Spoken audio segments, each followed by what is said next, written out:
All right, I think we're live. So welcome everyone to another Matt Moran Motoring live stream here on the Matt Moran Motoring YouTube channel. I hope you're all having a great weekend here. And thanks so much for tuning in and hanging out here on a Sunday night. So like all the other usual live streams, we're going to go for about 2 hours or so. And I'll be giving priority answering to anyone who does a super chat or a super thanks thing, or anyone who's a member with the green usernames. They also get priority answering. If you'd like to also get priority answering and you don't have it already, there's always a link in the description to join and to become a member as well.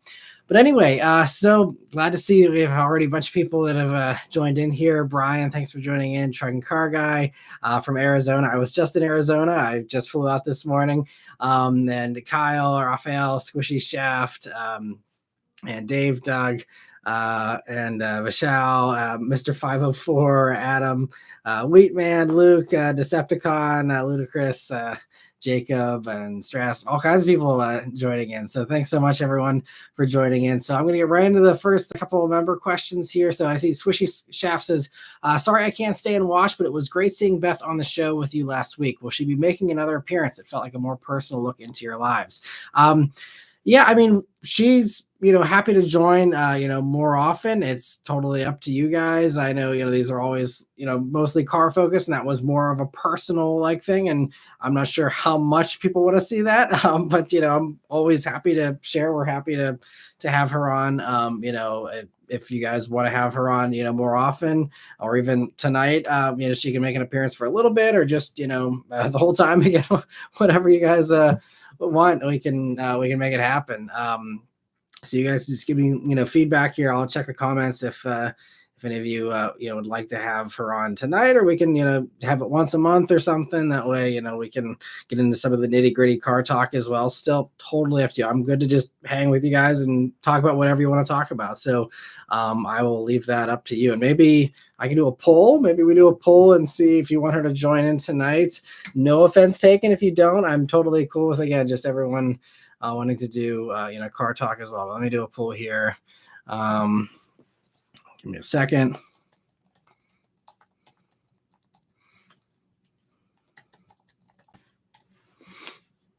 All right, and see if that works. All right, there you go. And we'll check the poll results in a minute or two here. And in the meantime, I will join, or I'll read the other questions here. I see Wheatman says, good evening, everyone. Thanks for joining, Wheatman. All right. So I think Stratus is also asking if Beth's going to join in here. And let me see. SLMD, thanks for joining in. Jazz, Jewel, thanks, everyone, for joining. Cam Jam, Raphael says it would absolutely be fun to have her drop by once in a while. Totally agree. Jazz says, of course, having Beth there perhaps part of the time would be a plus. Somebody says marriage tips with the Marans. Yeah, I mean, everyone does things differently. So I definitely don't want to give advice outside of cars. I don't think is, again, I don't claim to be an expert in anything, and even cars is questionable, but at least I have a little bit more expertise there, I guess. I don't know. But and Goth Rocker, thanks for joining in as well. Trent Car Guy says, had I known you were coming to Arizona, I'd have the Magnum ready for you. I appreciate the offer, but no, I had zero time. I had someone also that I, in the weekly update, I said how I was in New York at the time of filming that. And I had someone who offered me a car who emailed me. I was like, hey, if you're still around. And it's like, I was in New York for, I think it was maybe 16 hours, including sleeping. I literally flew in I got there 4:00 in the afternoon, filmed the CX-70, which you'll see next week, and I'd had an hour with it. And then a lot of people just went straight back. If I hadn't had another trip right on the back of that one, I would have literally flown in, filmed for an hour, and flown right back home, which is insane. But instead, I was going to Arizona to do the Lexus GX drive, which you'll be seeing that next week as well. And so, but yeah, I flew in at 4:00 on Thursday, flew out at 9 a.m. on Friday. So, it was crazy. And even today, I mean, I literally caught a 6 a.m. flight. They picked me up at 4 a.m. in Tucson to get me here, so that I was able to, have a little bit of the afternoon with the family. So I selected that early flight.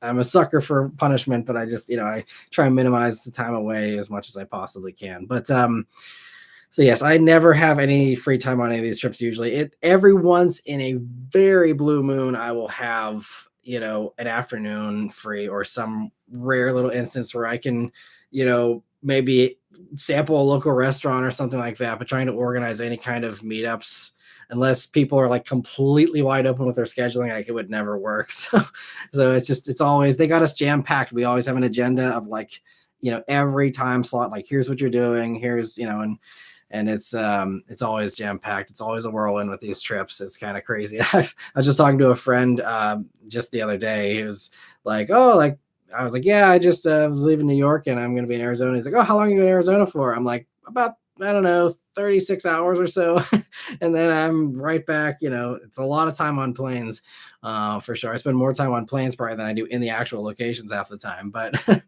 it's fun though. I can't complain at all. But Luke, thank you so much for the first super chat. He says, "What day and time for CX70?"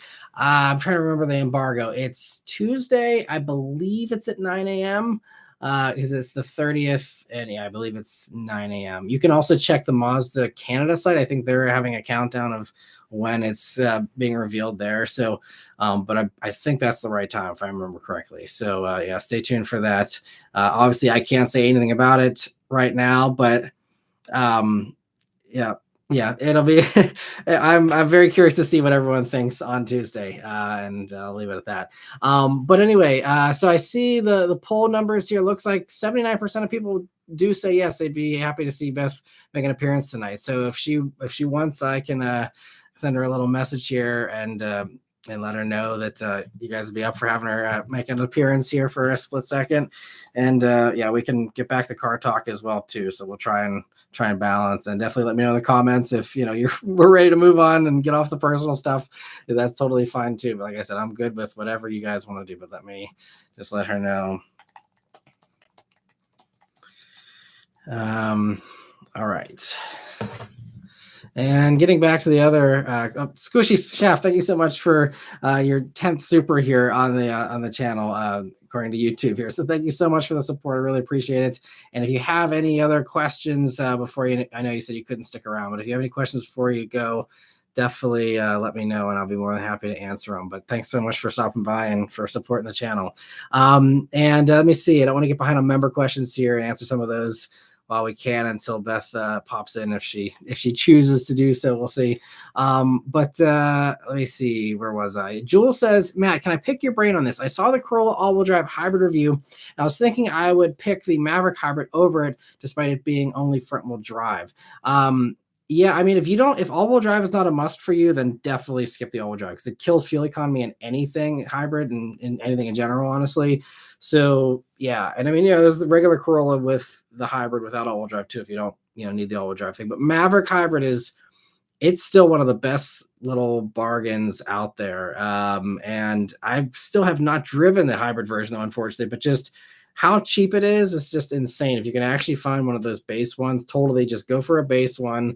That's where the best value is. And yeah, Maverick hybrids they just seem amazing. The amount of fuel economy you get, it's just a perfect little car for an American buyer, I think, in a lot of ways. So, but yeah, I wish I had any experience in a Maverick hybrid, but I still don't. Ford doesn't have any in the fleets, probably because every single one is spoken for and people are still desperate to get them, it seems. I haven't checked inventory recently. I'd be curious if anyone else knows the situation better. Maybe Jewel, if you've looked around, I'd be curious if they're still sold out or if there's actual dealer inventory. It'd be interesting.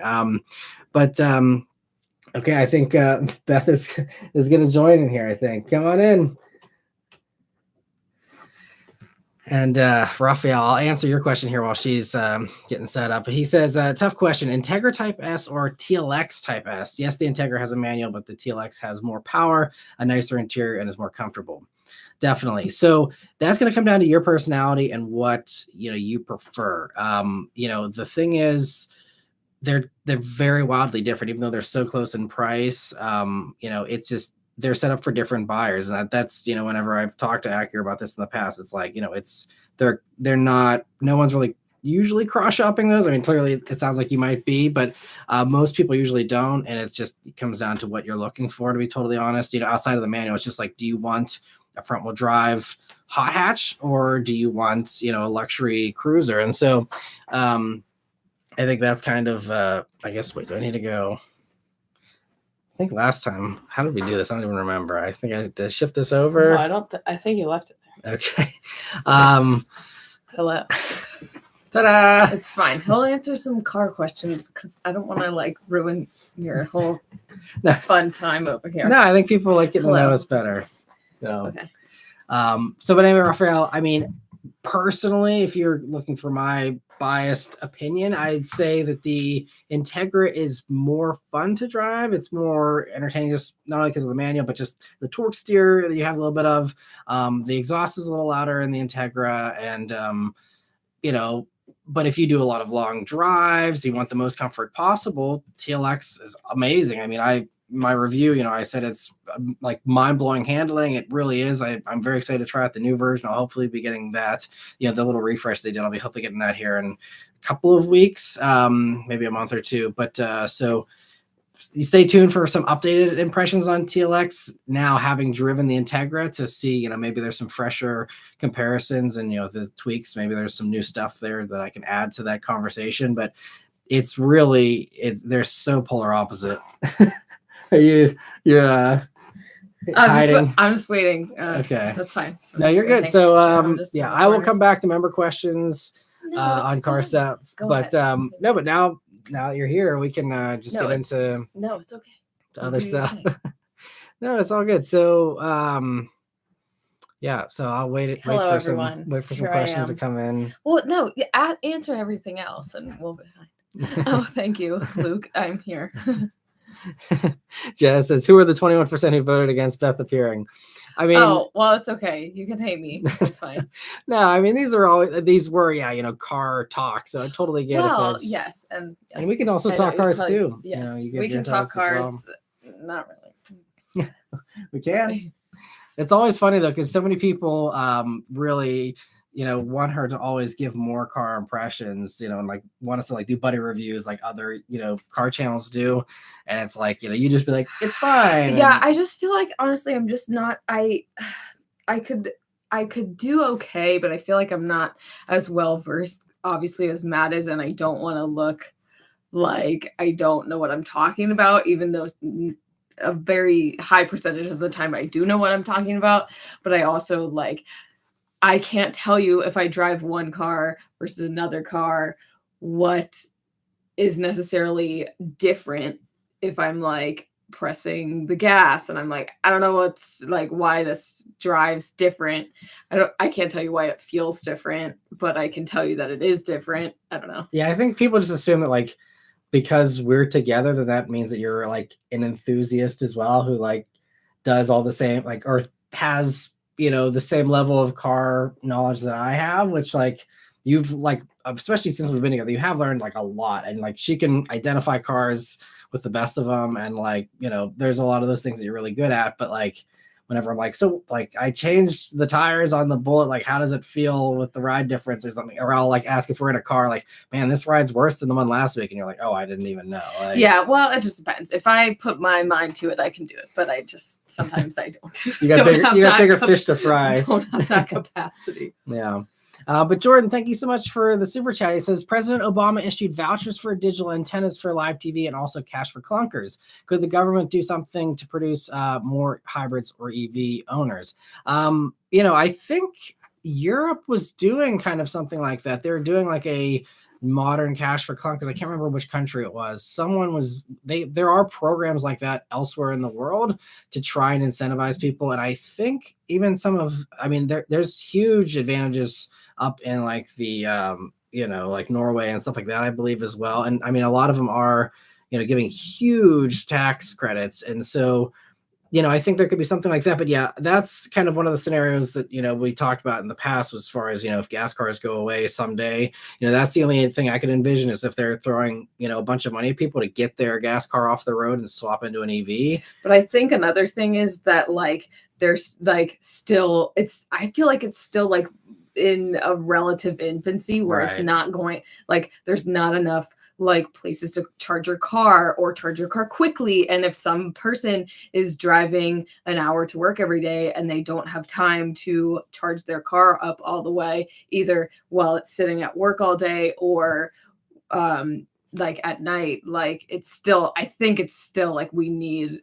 a lot more places to charge your car and stuff like that. But. Yeah, I think it's a more realistic idea. I mean, government loves wasting money, so I mean, they could try and do it prematurely, but I think it wouldn't work now. I think just even apartment dwellers and street parkers.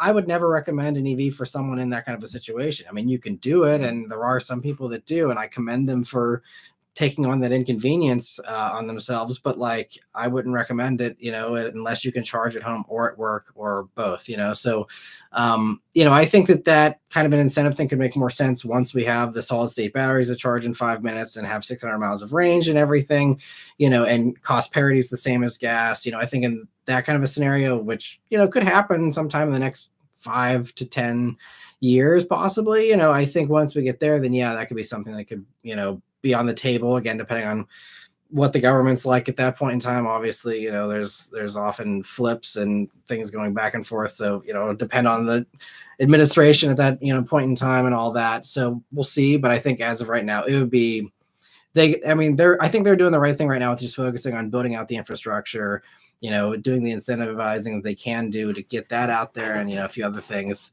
Our cat's trying to come in again. If you guys remember from last week, she wants to make her own appearance here, and then she regretted it. Yeah. Immediately ran away. Cats are so skittish. But anyway, so thank you so much for the super chat. It's a great question, but I just feel like that's just not a viable thing for America right now. We're too big of a country. Smart, but yeah, we're too big of a country, and it doesn't fit so many people's lives still. That I just feel like that's a good thing for Europe right now, but not for the States.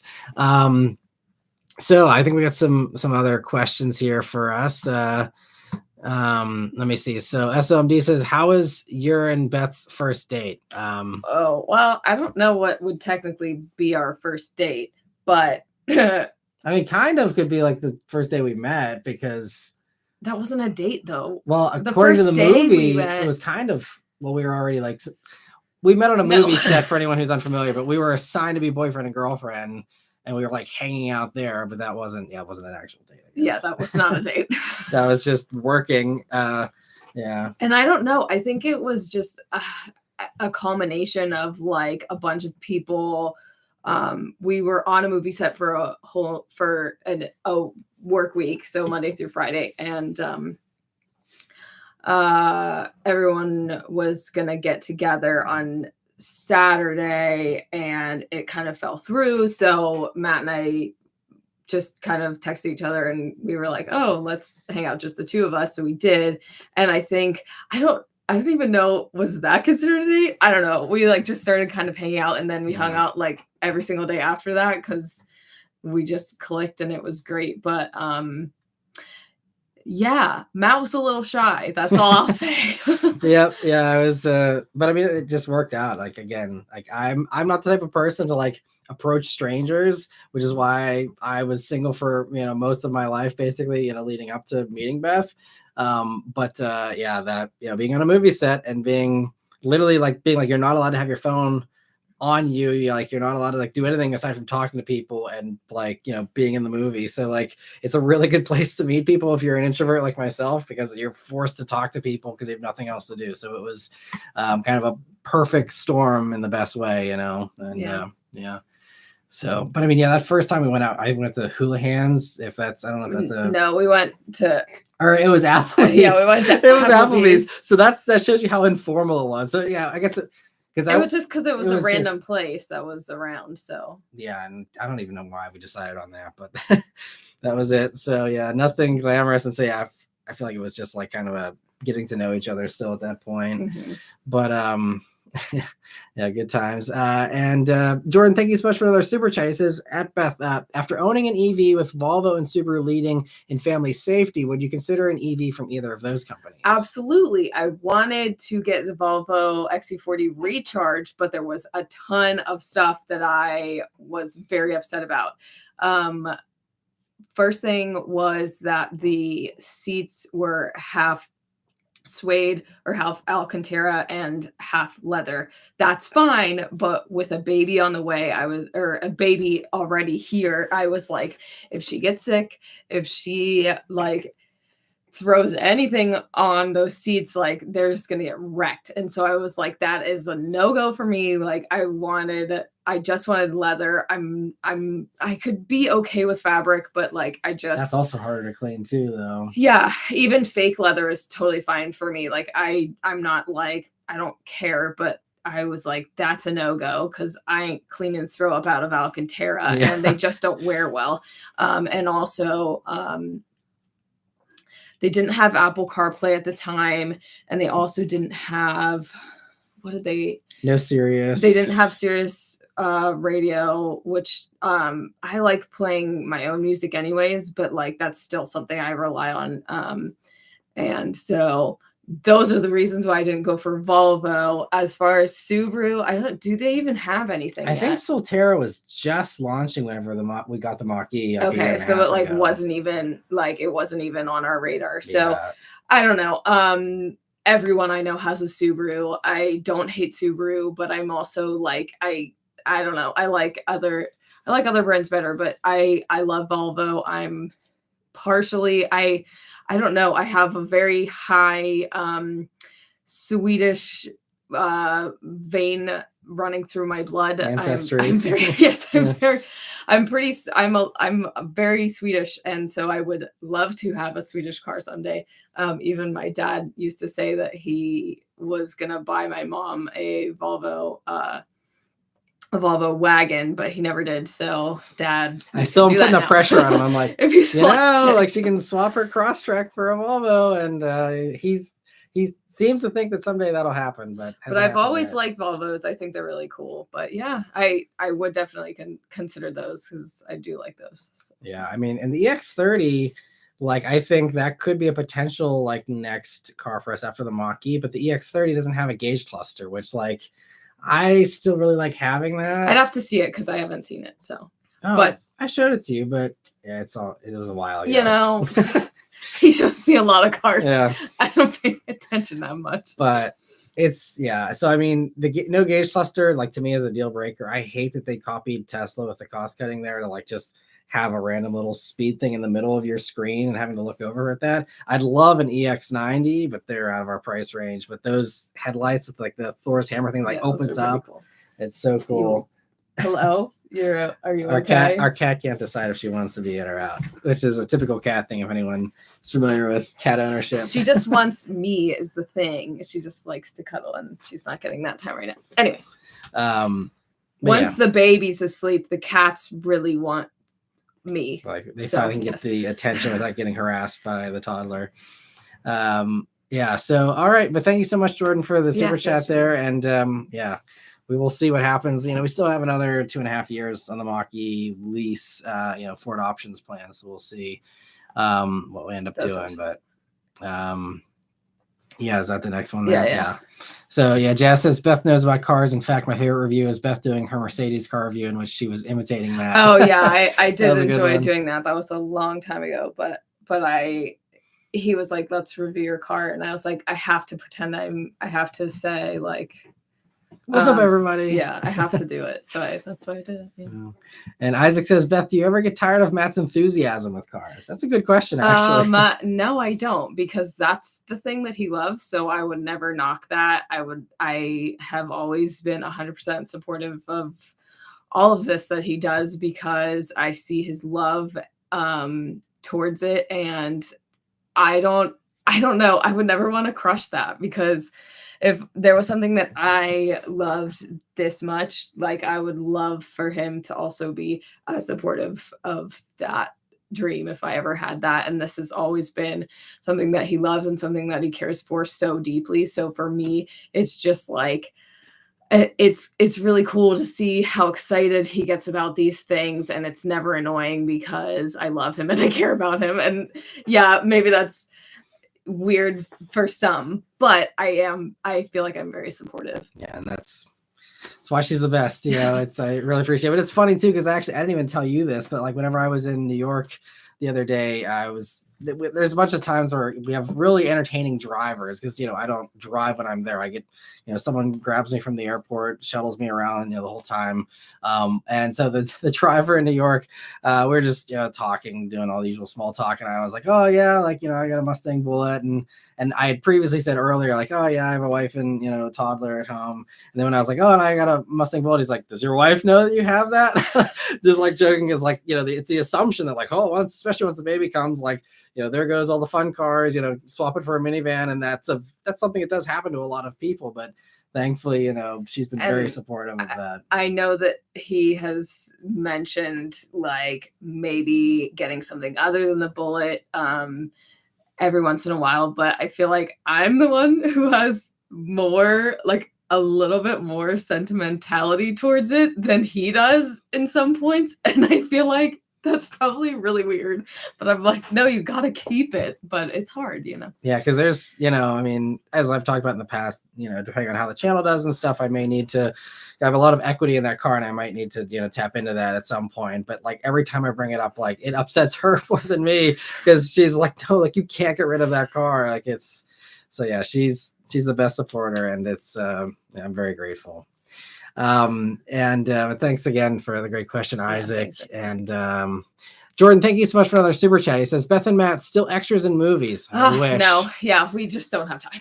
Yeah. There's so many times where I wish I could, but I like literally have not left my child for more than a few hours because she is very attached to me and that's how we like it. So that's okay. But eventually I think, once she's in elementary school or whatever, I'll have plenty of time to do that or even help with him and stuff. So, yeah. Yeah. But yeah, I'd love to get back into it, but again, just zero Someday. time. Yeah. I've really, cause I mean, I've said in the past, like outside of like reviewing cars, being on a movie set is the biggest rush that I personally have ever like experienced. Yeah, they're really fun. It's so thrilling, especially if there's actors in it that you're, admiring and stuff. Watching them work in real time is just amazing. Like I've talked about in the past, some of my experiences and stuff, but like John Singleton, the guy that directed Too Fast, Too Furious, picked me out of a lineup to sit next to Taylor Lautner in a movie. And like, he like talked to me, like the guy that directed, one of the most amazing movies in my formative, teenage years, like, wanted me to like have screen time. And just, there's a lot of things like that where you have those insane, fortunate things that line up and it's a lot of fun. The cat is attempting to make an appearance. I think Jazz was saying he'd like to see the cat, so we'll see if we can hunt her down here. She doesn't know what she wants. All right, here we got her. We'll see how long this is Daisy lasts. Again. Our other cat just doesn't. Pippa knows better than to try. Yeah. But here's Daisy. She's gonna be annoyed. Actually, the good thing about this cat, both of our cats, none of them have ever hissed. Like they just are not mean cats. So she's never mad. She just wants what she wants. Okay, anyways. Trenton Car Guy says that's okay. We can just listen to her rant about piano black plastics. That's true. Yeah, that's really the only thing I can rant about. And I feel qualified to rant about. Daniel says, is Beth automatically allowed to drive press cars by the manufacturer since she's your wife? No, we have to go through, we have to ask the companies, because there have been times whenever I didn't have, I had to get rid of my Mercedes. We had like a month of me not having a car, and with the baby at the time, we needed a car. So he was able to talk to the car people, and they were able to get me in. And usually, fleet, usually like the fleet manager, I just like let them know, like, hey, like, can you send over another, loan agreement, which is what I sign every week that, says I'm not gonna, street race or, whatever, they a lot of them do check your driving record. So the ones that check your driving record, I think I had to like just submit your driver's license so they could run it. I know like Subaru is one of the ones that really is adamant about that. And so there you go. So, they just have to run her driving history and then, it's good to go. So it's not a giant hurdle, but it's just a little bit of extra, back and forth. But yeah, she usually doesn't drive the press vehicles. You don't really have much desire, honestly, most of the time, unless it's like unless one it's of the Mercedes or something. Well, yeah, like unless that. it's something cool or something that I've been considering as another car, then that's what I'll try. Yeah. And thank you so much, Jordan, for another super chat. He says, Matt has the Bullet. Beth, what's your dream car? I think I said this last week. A Bentayga would be like super cool, but as far as any other cars, I really he just showed me the electric Macan that came out. That looks really cool. Yeah, that would be really fun. I don't know. I think it's just like it just depends on like what our money situation would be, and then I would be like, okay, I'll have carte blanche to like look at things. But I really do like smaller cars, so I always kind of wanted like the Mercedes, what is it, like the EQS sedan? Well, yeah, that, but even like a long time ago, like the 2-seater, like the SL, I like those. Was that what that and was? Like the little SLK? Yeah, that's what I liked. Yeah, just I don't know, small like sporty cars would be kind of fun, like a Porsche or something. But I don't know. Porsche. I think in the back, in the previous times you talked about like maybe it'd be fun to have a 911 if we won the lottery or something. Yeah, that would be cool. Yeah. And thanks again, Jordan, for the super chat. And Luke, thank you for the super chat. He says, I can see Beth in a Ford Maverick, the little bed in the back for baby stuff or pet stuff, good MPG, comfortable, etc. I can't have a truck. I don't know. I couldn't have a truck. I'm not a truck girl. You could ask both of my sisters. I have 2 sisters. I'm in the middle of both of my sisters, and both of my sisters would probably have a truck. I am not a truck. I'm sorry. I can't have a truck. It's also like, even when I have truck press cars, like I still am just like, I gotta chuck my groceries in the back seat because I can't put anything in the bed. No hate if you have a no shade. If neither of us are truck people, though. I mean, I think I don't mind trucks, but I personally would not have a truck. Yeah, I think in a lot of cases they're more impractical. Sometimes, I mean, Maverick's better. You can put a cap on the back and then just have a giant cargo area and pretend it's an SUV, I guess.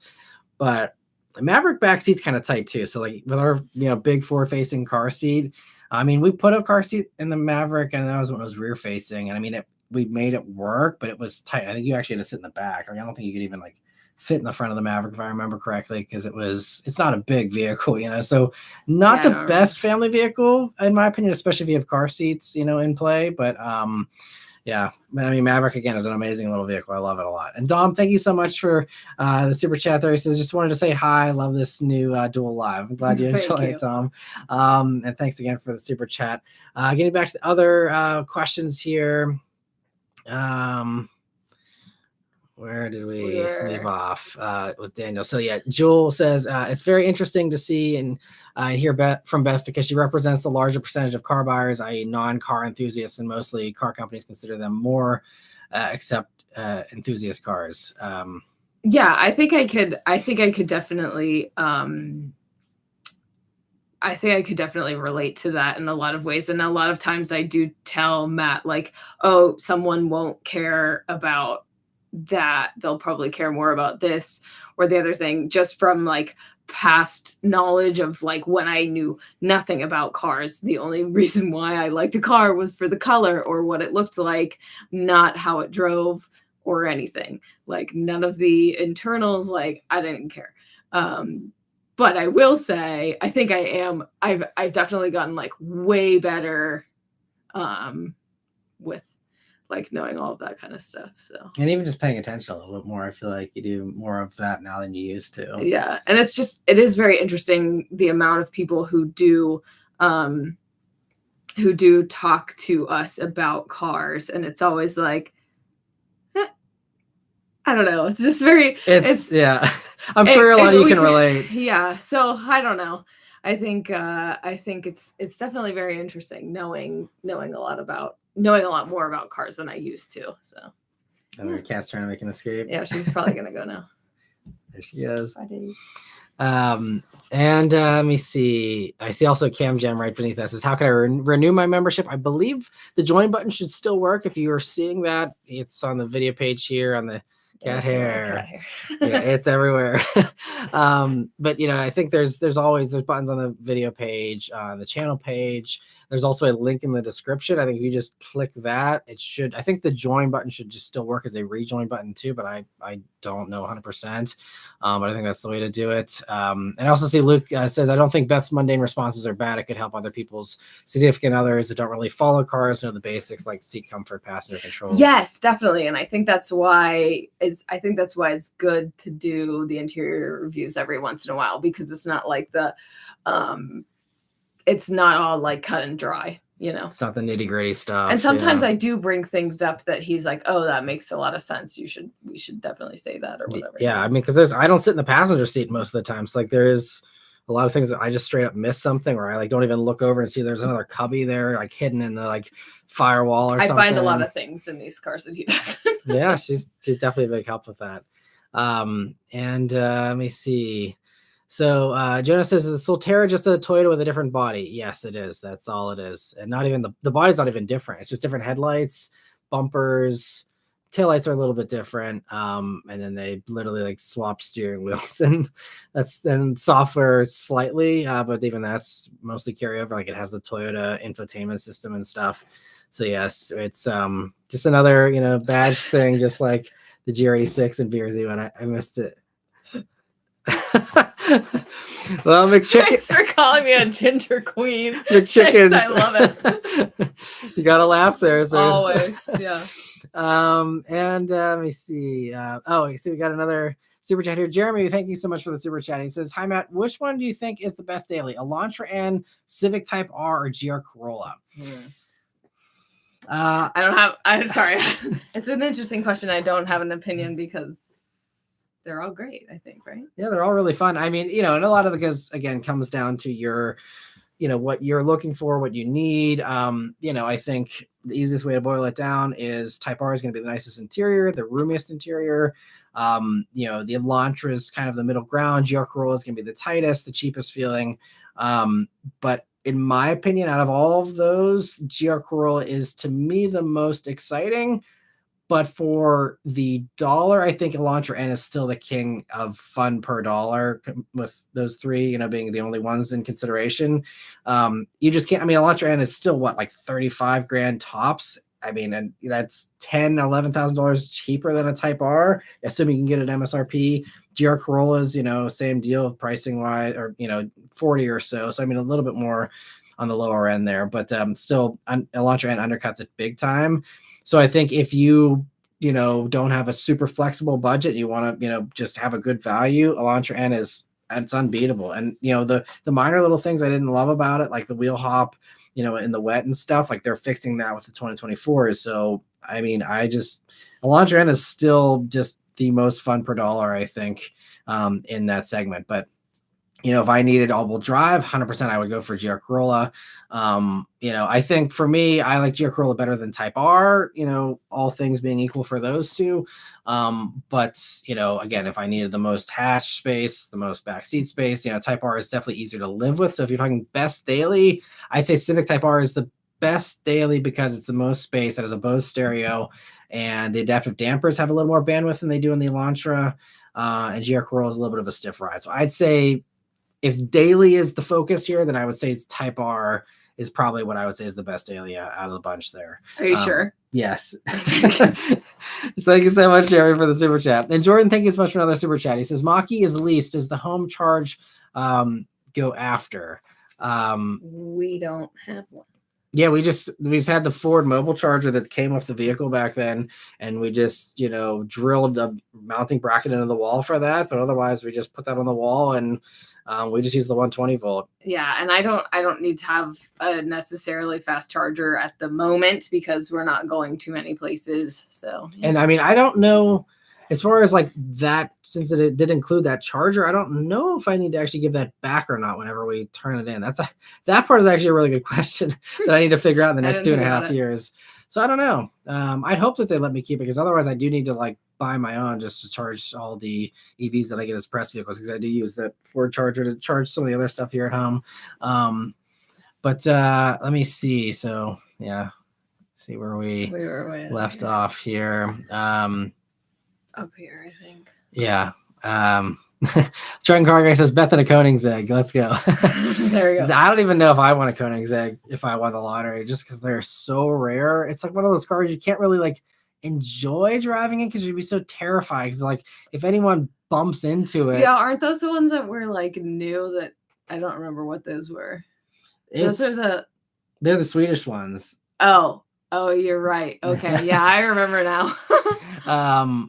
So yeah, I mean, but it's like if anyone dings that, because the whole body's carbon fiber, so you got to send it back to Sweden. If anything happens to it, I'm pretty sure. Well, if we have the money, it's there just you like go. That's also why like I wouldn't want a Pagani, because it's the same deal. Like it's a giant, enormous hassle to do anything with the car, and outside of living a very lucky little existence where it hardly ever gets out, and the few times it does, it's not in a dangerous area. I mean, it's just like you're really risking it. That's one of the things why, like, if I were to have a ton of money and I could buy all the supercars I wanted, like I would maybe get a Bugatti. That'd be like as high as I would go, because everything else I'd want like an extensive dealer network where I could just like have them fix it. Bugatti.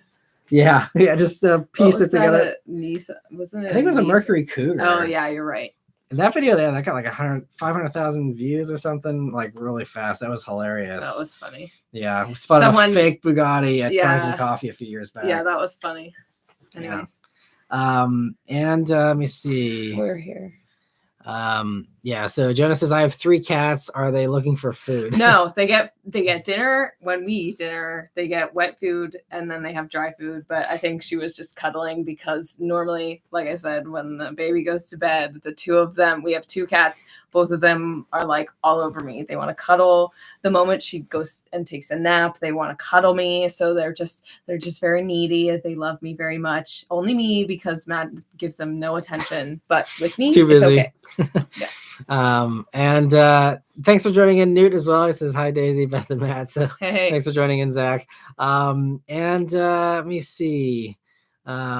Cars with Tim says, Matt, what was your first car? My first car was a 1997 Subaru Impreza Outback Sport. And I did a video where I ran Carfaxes on all my old cars, and I kind of went into it a little bit in that video. Yeah, that was a hand-me-down from my dad, his first Subaru that he bought that he really loved. That car had been through 2 accidents at that point, though. And the problem, I would have kept it longer, but it was an automatic, and it just was not fun to drive with an automatic. You're allowed to yawn on camera. No, I don't want to yawn on camera. So that was, I only kept that car for maybe 9 months or so. And then the Legacy GT Spec B got traded in at the dealer I worked at. And it was just an amazing deal. I mean, that was a car that was 35 grand the year before, and it got traded in with 15,000 miles, and they stole it off the guy. I feel so bad, but they gave him 20 grand, and that's what I paid for it. And at that point, that was cheaper than I could have bought a 2006 or 2007 WRX for used. And so that was that's why he wasn't a real. That's why I've never owned a WRX, which some people like. It's funny. It's almost like a Mandela effect or something. Like some people like swear like you didn't have a WRX. Like it's like one of those interesting things where people like their mind fills in the blank, and if they don't remember that super clearly, Mandela effect. They just that ends up blurring into like, yeah, he had a WRX, but I never have had one. Maybe someday that'll change. I don't know. But is the mouse doing something weird? No one else can see you. You're just looking. You're just like spazzing out for no reason. If I shake the mouse, the cursor gets bigger. I just don't. I think that's a Mac thing. It might be. Yeah, you're always using your iPad. Whoa. Yeah, okay, it helps you find it. I think if you're like, where is my mouse? Anyway, Luke, thank you so much for the super chat. He says, I have an 07 Honda Accord I bought off my aunt. It's a EXL navigation 2.4, only 76,000 miles. Would you be interested in reviewing it, or too boring? So if it's just a regular Accord, it seems like most of my viewers are super into the Accord coupes. But the regular sedans, I don't know. I mean, obviously it sounds like it's like a really nice example, and that would be a fun, just like look back. So if you're not too far, Luke, I mean, I'd be open to it, because I mean, I'm always interested in reviewing, all kinds of stuff. So yeah, send me an email, and depending on where you're at, if I happen to be in those places, I like kind of just like cataloging all the offers that I get, so that if I ever happen to be in a place and miraculously have free time by some strange coincidence, then I can, say, okay, who is in this state or who is within a reasonable distance that I can, send them a message and see if I can set something up. And so, yeah, definitely send me an email. All the contact info is in the description of every video, and maybe we can set something up someday. So thank you for offering it, and we'll see what happens. And Stud Muffin, thank you so much for the super chat. He says, which car did you both think would be terrible but actually surprised you? That's a good one. I don't know. I feel like there was one pretty recently, but I can't remember. And I feel like there hasn't been anything where like I'm expecting it to be really bad and then it's really good. It's usually like I'm pleasantly surprised. Like I had no expectations or low expectations about something, and I'm like, oh, this is actually better than I thought it was going to be. Yeah. But it's like I don't remember. Yeah, I feel like I have to like have like a list of like all my car reviews up to like refresh my memory, because I'm in so many cars all the time that like thinking back, at the spur of the moment here, it's like it's tough to think back to like what. But there's nothing that like jumps out at me that I remember recently that was like better than I was expecting. There are some reviews coming up that I have one. I was excited about, surprised me in a bad way. So it's the opposite.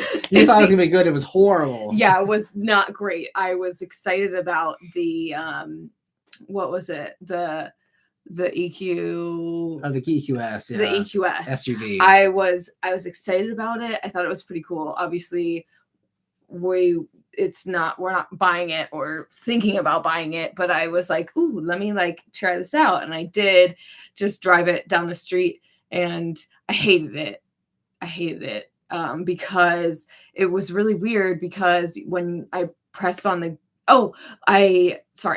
it's all coming back to me. So I was just driving it normal. It seemed fine. But when I would step on the brakes, it was like, is it gonna break? And then I would like press harder, and then it was just like a really slow brake.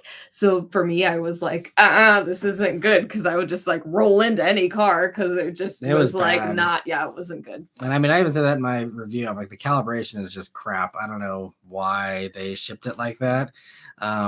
But yeah, they did. So surprised me in a bad way. And I see Jonah and Truck and Car Guy are bringing up the Mitsubishi Outlander, and that's a good point. That was okay. But I didn't think the Outlander was going to be terrible. I'd heard good things about it. I mean, there was also I've heard some mixed things about it. So that was one where I kind of went in with, like really no expectations, or like maybe like an openness to it going either way, of being either really crappy or maybe good. I think most of the time I go into things with no expectations, because I have no baseline. Yeah. Other than like what I'm driving, Yeah, but thanks guys, because I think the Outlander is probably the closest answer I can think of from recent memory that I couldn't think of. But thanks for filling in the blank for me there. So thank you so much, Stud Muffin. That's great. And I see Jordan's also asking, any gardening or house plants? No. I could do fake plants. My friend gave me a spider plant, because I watched her cat for a weekend, and she was like, here is a spider plant, and I said, cool. I feel like if I put time into it, I could do it, but I'm just like, I don't know. I'm not into it. But I will say I do all the gardening outside. I'm not like super great at it yet, but I trim all the bushes. I do all of that like heavy duty work, trying to like make sure everything looks like decent outside, so that our house doesn't look like we like don't live in it or something. So like we do have people who come and cut our lawn, because we do. But I am the one that's trimming the bushes and, making everything else look nice. So that's kind of my like current gardening. And I kind of like, I really want to like redo flowers in our front yard. And my mom and I kind of like to try to do that stuff, and I help her at her house doing stuff like that, but I haven't yet done our house, but I'll figure it out soon. But with the toddler, I'm still just like hyper focused on everything like takes a back everything seat to I'm that. doing with her. So yes, someday I'll get back to things that are actually for myself. But for now, just all about the child, and we'll get there soon. That's when you're a parent, especially in these early years, it's like you don't have much time to really do anything else, to be totally honest. At least the way that we're doing it. I don't know. I mean, everyone does things differently. Everyone's different, yeah. Yeah. But I love her, and she takes up all my time, and that's great. So and let me see where we left off here. I think we were kind of like in this area. Yeah. Cars with Tim says we need more bloopers. We don't like it. Just sometimes we just don't have a lot of bloopers. Like it just kind of comes down to like the mood too. Like sometimes we're like in a hurry and we need to just like knock it out, and like we're not like in the most giggly of a mood. Like we're doing the review and we're in a good mood, but like we're not like cracking up. And then sometimes we're like you'll have like the giggles or something, and like it takes like forever, and it just ends up being hilarious, and that's where the bloopers come from. Typically. So yeah, it's not something that happens all the time. Usually like the actual bloopers, and people even ask me like my bloopers, it's usually just me like tripping over my own tongue and trying to say stuff too fast and getting jumbled up and boring stuff like that. It's not usually super funny, but yeah, hopefully we'll have some more bloopers here this year for sure. And Raphael says I'm not a truck person, but I have an old 94 Ranger for bad weather and picking up mulch. Cool. That's a great. Rangers are cool. My little sister was like obsessed with Rangers for a while, so she wanted one.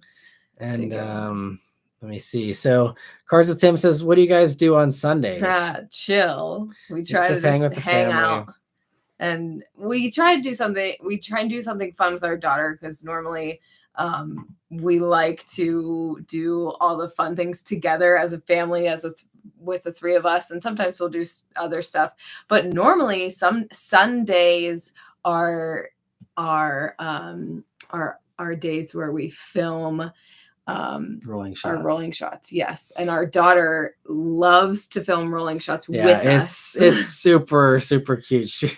We got her, she has a little it's not here, but no, it's downstairs. She has a little camera. She was usually using one of my old ones, then for Christmas she got her own camera, and like she actually like she even gets mad because like she wants to have the window down, and we don't let her like have the window down when it's like freezing cold, so we don't want her to get that cold, but she wants to have the window down, and she's like really focused on like she can't even like really get high enough to even take a picture of the car most of the time. But she does exactly what my sister-in-law does, and I drive, my sister-in-law films, and our daughter's in the back seat, and she'll just like have her camera up too. So that's fun. It's yeah. So she is already. We're not even like putting her up to it. She like wanted to do this. She's like, I film rolling shots. We're like, sometimes I just like will stay home with her, and my brother-in-law will help film as well, and he'll drive instead of me. But recently when we've brought up like, oh, they'll just do it, she's like, no, I need to film the rolling shots. Come on. Yeah, she's trying to join the family business already. So yeah, we haven't revealed her name still, but at some point here, maybe in the next 50 years or something, we'll do another name change, and instead of it being Matt Maran Motoring, we'll have her name instead. So we'll see. But yeah, that'd be fun to be able to hand down the channel. Who knows how YouTube will be, or if it'll even be a thing. I'm sure it'll probably be dead and gone by that point, maybe, but who knows? And let me see. So, I see Jeremy. Thank you so much for another super chat. He says, hey, Matt, have you considered doing similar videos like the Ram eTorque one? It did pretty well with the product specialist on board. Yeah, that video was a surprise grand slam. That video still gets hundreds of views a day. And it's probably been, I don't know when I did that. It was 2017, maybe. I think it was 2017, maybe 2018. But sorry. I'm missing Continue. It. But so yeah, I mean, as far as what I consider, I mean, that was the way that video happened. Was I did a little drive, and honestly, I was in one of these. It's called the Wappa Rally, where they have a bunch of different brands that come in. Nothing. They have a bunch of different brands come in. You just like do little like 15-minute drive loops and tons of cars, get in a bunch of stuff. It's a really good way, especially as an early car reviewer. If you're trying to get into reviewing cars, you want to get into a bunch of new stuff, that is a great thing. Find your local automotive press organization. Join that. It's really cheap to join, and then you get access to those events. That's how you can meet all the also journalists, but also the manufacturer people and all that, because all their reps are there. Anyway, so I was at one of those, and I had filmed everything I needed to film, but I was friends with the one FCA at that point, lady, and she was like, "Hey, like, why don't you go for a ride in the Ram with our product specialist?" I'm like, "Oh, no one really cares about Rams on my channel that much." I'm always honest with them. I'm like, I don't want to like waste my time and waste your guys' time to be like, "Hey, watch this Ram review," and like no one wants to watch it anyway. So, but we just like hopped in it. We did that, and we did the drive. It was just a little loop, and he was just doing his thing with me. And there was someone else in the car with us, so I wasn't filming. I was just like, I'm just gonna drive it just to drive it, and it's whatever. And he did such a good job with that. I'm like, this is gonna be probably weird, but I'm like, can we just do exactly what we did again, just with me and you, and I can film it? He's like, yeah, totally, because he'd been doing the same spiel, probably 100 times that day, So he's like, sure. So we just did it again, and yeah, Nick Kappa was the guy there in the passenger seat who has now gone on. He's now one of the higher up executives for a couple of different brands, Alfa Romeo in particular, but super cool guy. Yeah, he's very, very nice. Even the Woodward Dream Cruise whenever we went up in the Bullet, and I think it was 2018. Yeah, I think it was, because it was the first year I had it. We actually stayed at his house while we were at the Woodward Dream Cruise. It was like, yeah, come stay, like super, super nice. Yeah, he's great. And so anyway, yeah, that's how that video came to happen. But that was like a complete accident, coincidence, and just so happened that everyone thought it was super awesome and valuable. Long-winded response, I apologize. But so yes, I would be open to doing that kind of stuff more, but I'm not usually in a situation like that where there is like a product specialist that has a prepared spiel. I mean, I could just film the conversation, that I would sometimes have, but honestly, I almost never have a product rep riding with me anymore. The most recent time I actually had an executive for a car company riding with me was on the Ioniq 6 drive last year. I had, I don't think he was the chief designer of the vehicle, but he was one of like the one of the top designers for the vehicle. And he was like, "Oh, I just need to get to the lunch spot. Like, do you mind if I like ride in the back seat?" He's like, "I'll stay out of your videos and stuff." And he was just a super chill, Korean dude who was just here, for the event. And then he was going to go back home in a few days or whatever. But so he was in the back, and it was me and Kirk Kreifels driving. But this dude, he ended up just falling asleep in the back seats. And so, I mean, we didn't have much of a conversation. It was just me and Kirk kind of talking. And I was kind of picking his brain a little bit. But then after a while, like the conversation just kind of lulled, and it was a long drive. And then he just fell asleep in the back there. So I was like, well, we were thinking about including him in the video, but then he just goes taking a nap. So we're like, we'll just let him sleep and do our thing. But so yeah, but I very rarely have that opportunity is the bottom line. Sorry for the long-winded response, but so that's why I don't do that very often.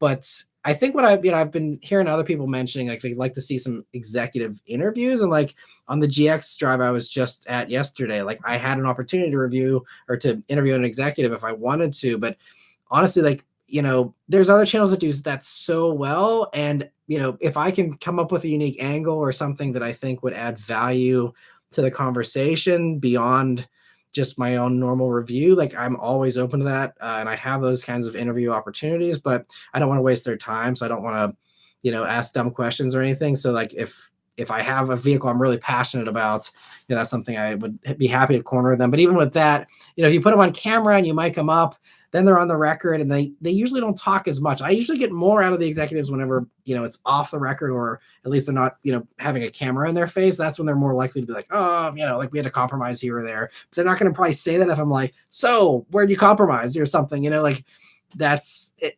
So that's really, I guess, one of the things about being a journalist and like doing journalism in general well is getting to the real story and getting people willing to go on the record with that stuff is sometimes tricky and challenging. So, but yeah, I'm always trying to, look for those kinds of things. I mean, that video is massively popular, and I mean, that still makes me, a couple bucks a day usually, just because that gets so many views.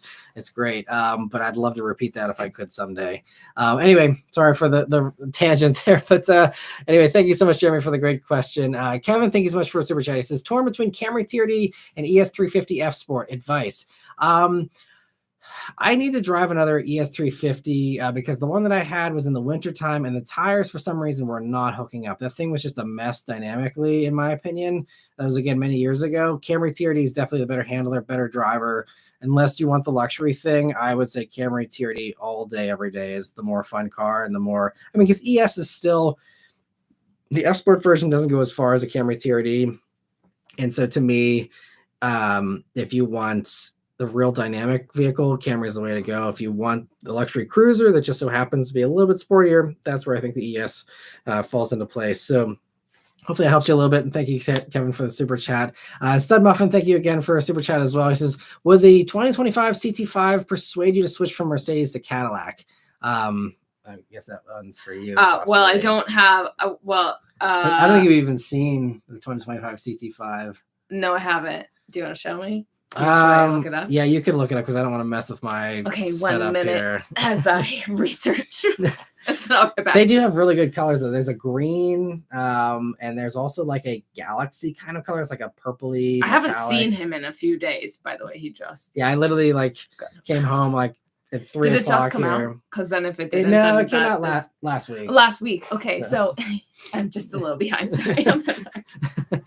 I love the new CT5, or I love all CT5s. I was just actually fun little tangent while you're going there on the CT5. I was just talking to Miles from Miles Per Hour. He was on the same wave as me for the Lexus GX thing, and he has a Blackwing. And we were just talking about how amazing those cars are. Okay, so at first impressions, it looks nice, but the hood is like ginormous. So that's my only concern. Well, in this picture, you're looking at the 24s. So and you typed in 25. I did type in 25. It didn't come up with the right thing. Google's dropping the ball. Okay. 1 more minute. I'm still researching. Come on. You can watch my video on mute, and then you just get the info there. Oh yeah, his video is the second one that came. Wow, it's actually ranking. Maybe it knows that you like my channel, or maybe nope, it didn't. Google's just been. Okay, sorry. Nice that today. blue's nice. Yeah, I see the blue. Yeah. Oh, okay. I mean, I feel like September 13th. Is that when it came out? Because that's what it says. That was for the regular CT5. Oh my gosh. Okay, still researching. I'm just the black. Yeah. So I mean, they just introduced I think 1 or 2 new colors for the Blackwing version in particular. But anyway, I mean, I guess you can even instead of getting into the CT5, I mean, you can just say like why you like Mercedes and like how that's okay. Well, first of all, for Cadillacs, I feel like the infotainment system is always kind of confusing. Is that correct? I feel like it's like a little bit more like too many things. I actually think it's the opposite personally. Oh shoot, but I don't remember. Well, I mean, it's just your opinion. I mean, that's fine. Well, I just don't remember. I don't remember because I don't think we've been in a Cadillac for a while. But the thing that I do remember about the Cadillacs is I really like the headrests. You can just like bang your head back there, and it just like you like doing your head bang. It's like a trampoline. It's very comfortable. I think it just kind of I think it just depends. I would have to like look into it more. But yes, well, first of all, I don't have a Mercedes right now. I would love to have a Mercedes, and I've always enjoyed it, but I'm open to whatever other brands we could have. But yeah, I don't know. It just depends. Yeah, I mean, if lyrics get cheap enough, I mean, that could be something in a couple of years to replace the Mach-E, because I like the lyric. And yeah, that was nice. Those seem to be like actually pretty good value these days. All these other new things coming out, like the Acura, the ZDX thing's more expensive, and it's just crazy. Like, I think the Cadillac's actually like really priced well now in perspective of everything else. But thank you so much again, Stud Muffin, for the super chat there. If it were me, I would totally go for a CT5 over a Mercedes. So well, I would just have to like check it all out, and it's all good. Yeah. Don't worry. Yeah, but everyone likes something different, and that's the beauty about cars. Oh yeah, actually, you didn't go way too far. Anyways. And too, thank you so much. No, he already said stuff up here, so we got to catch up to his other comment. Yeah. So first he said, sorry, I'm with my girlfriend, which brings the question of how secure the basement is. Well, I mean, I did notice some drinks missing from the fridge, so but you can have them. It's okay. Like, we have plenty. Maybe it's Karate Chop guy instead of stealing them. Oh.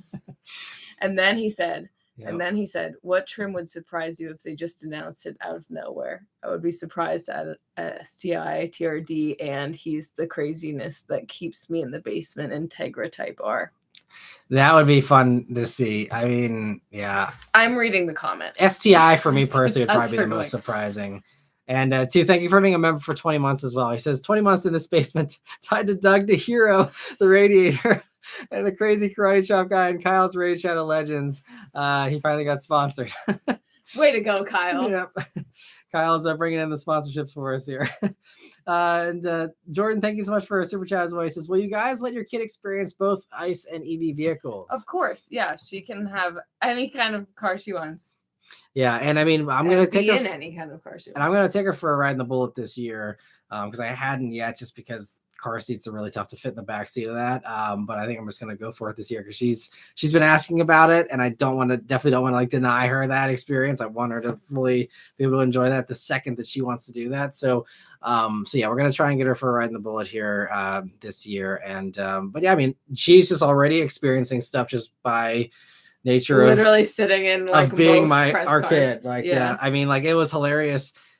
Yeah, it's we have so many fun little videos. Obviously, we don't share publicly, but I mean, like, whenever we the Escalade V, she loved the crackles and pops in that thing, and she loved going fast in that thing, and the sound she was like, go fast, and she like was like super into that. And it was, the video is just priceless of her like reaction to the acceleration of an Escalade V and the loudness of that supercharged V8.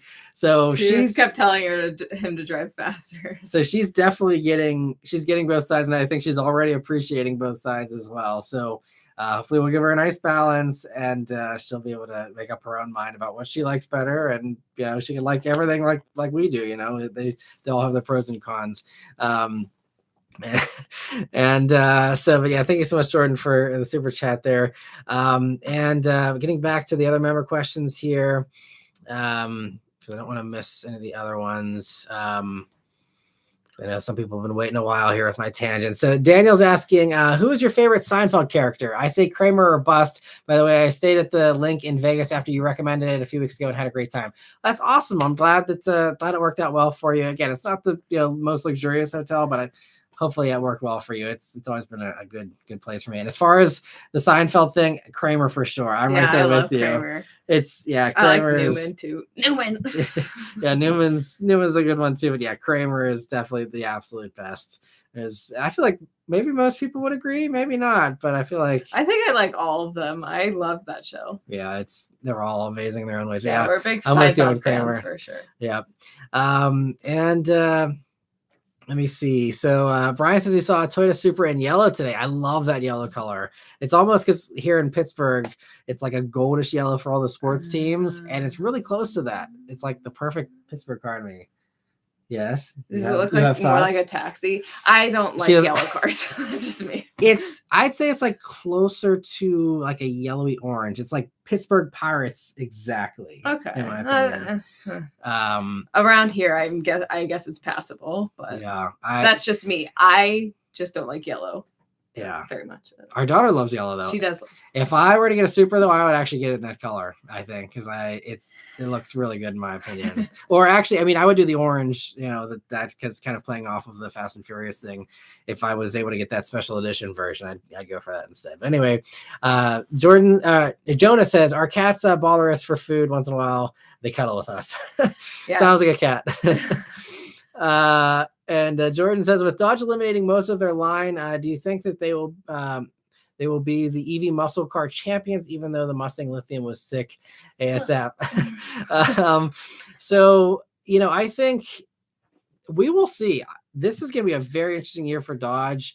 And, I talked to a lot of other journalists and a lot of other people, even just in the past few days here, so this is where I get to do all my other car talk outside of with you guys. Is just chatting with all these other journalists on these events.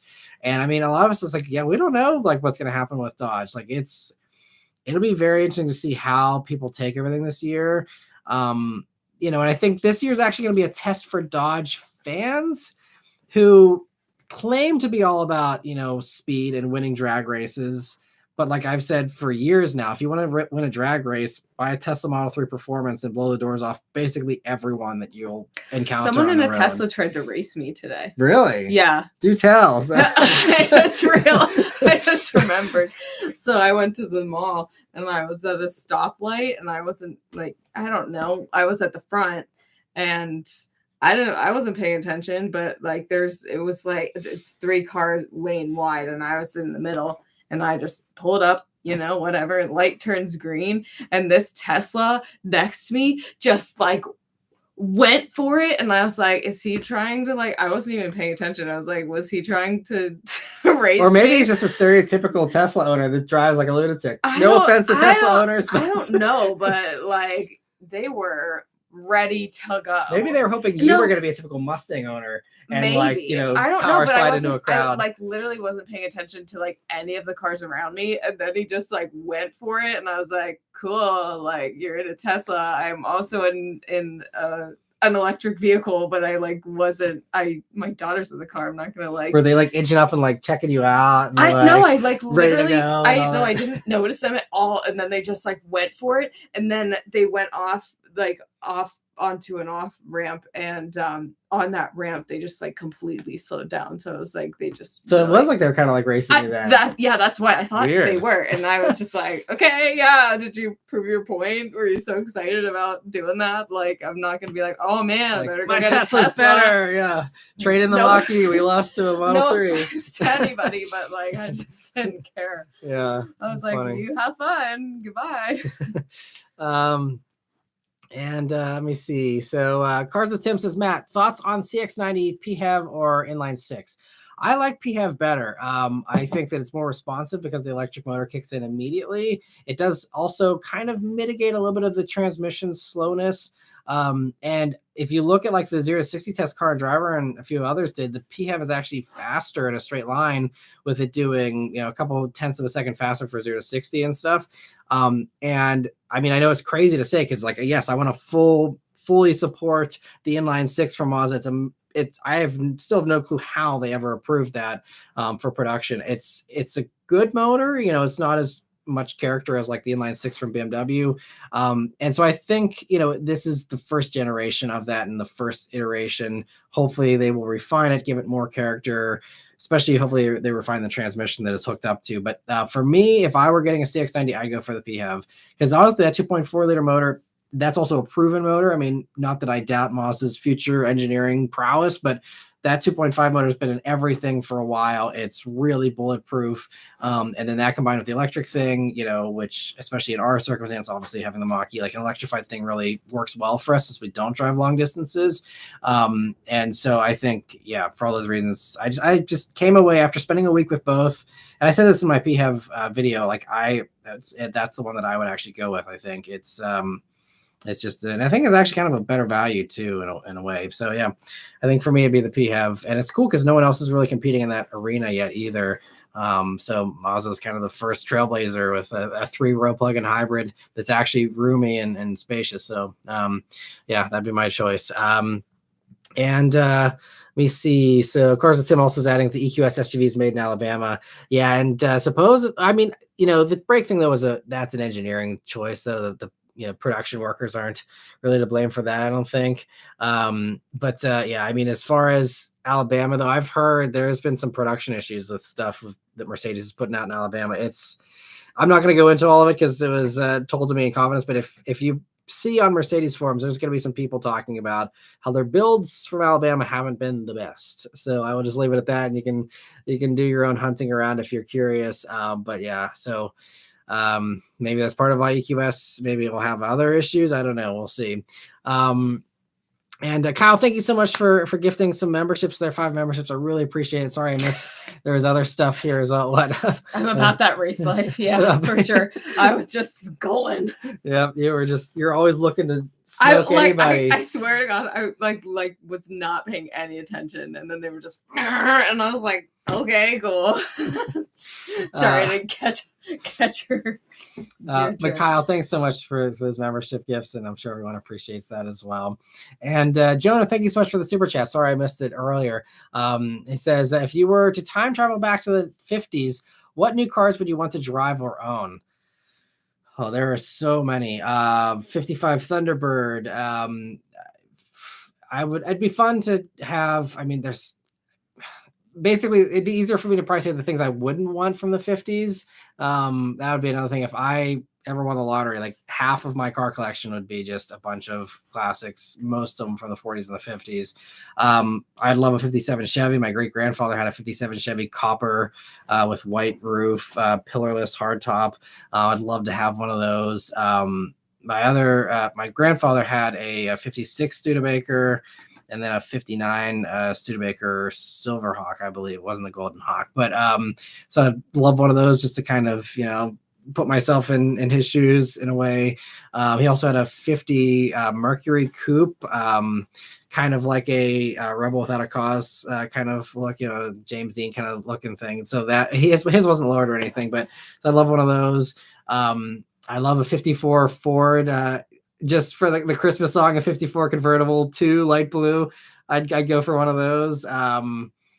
There's a 58 Buick would be cool. I'd love a bunch of the Cadillacs from the 50s there. Corvette. Is that the one I want? You would want a Corvette. I'd go for the Thunderbird over the Corvette myself, but like I don't. You don't. That'd be fun. Like I could just cruise like in the a little Thunderbird. pink one. You be in the Corvette, yeah, because her great grandfather, your grandfather had a 57 Corvette, I believe it was. Yeah. Or 58, one or the other, but I don't know. He knows.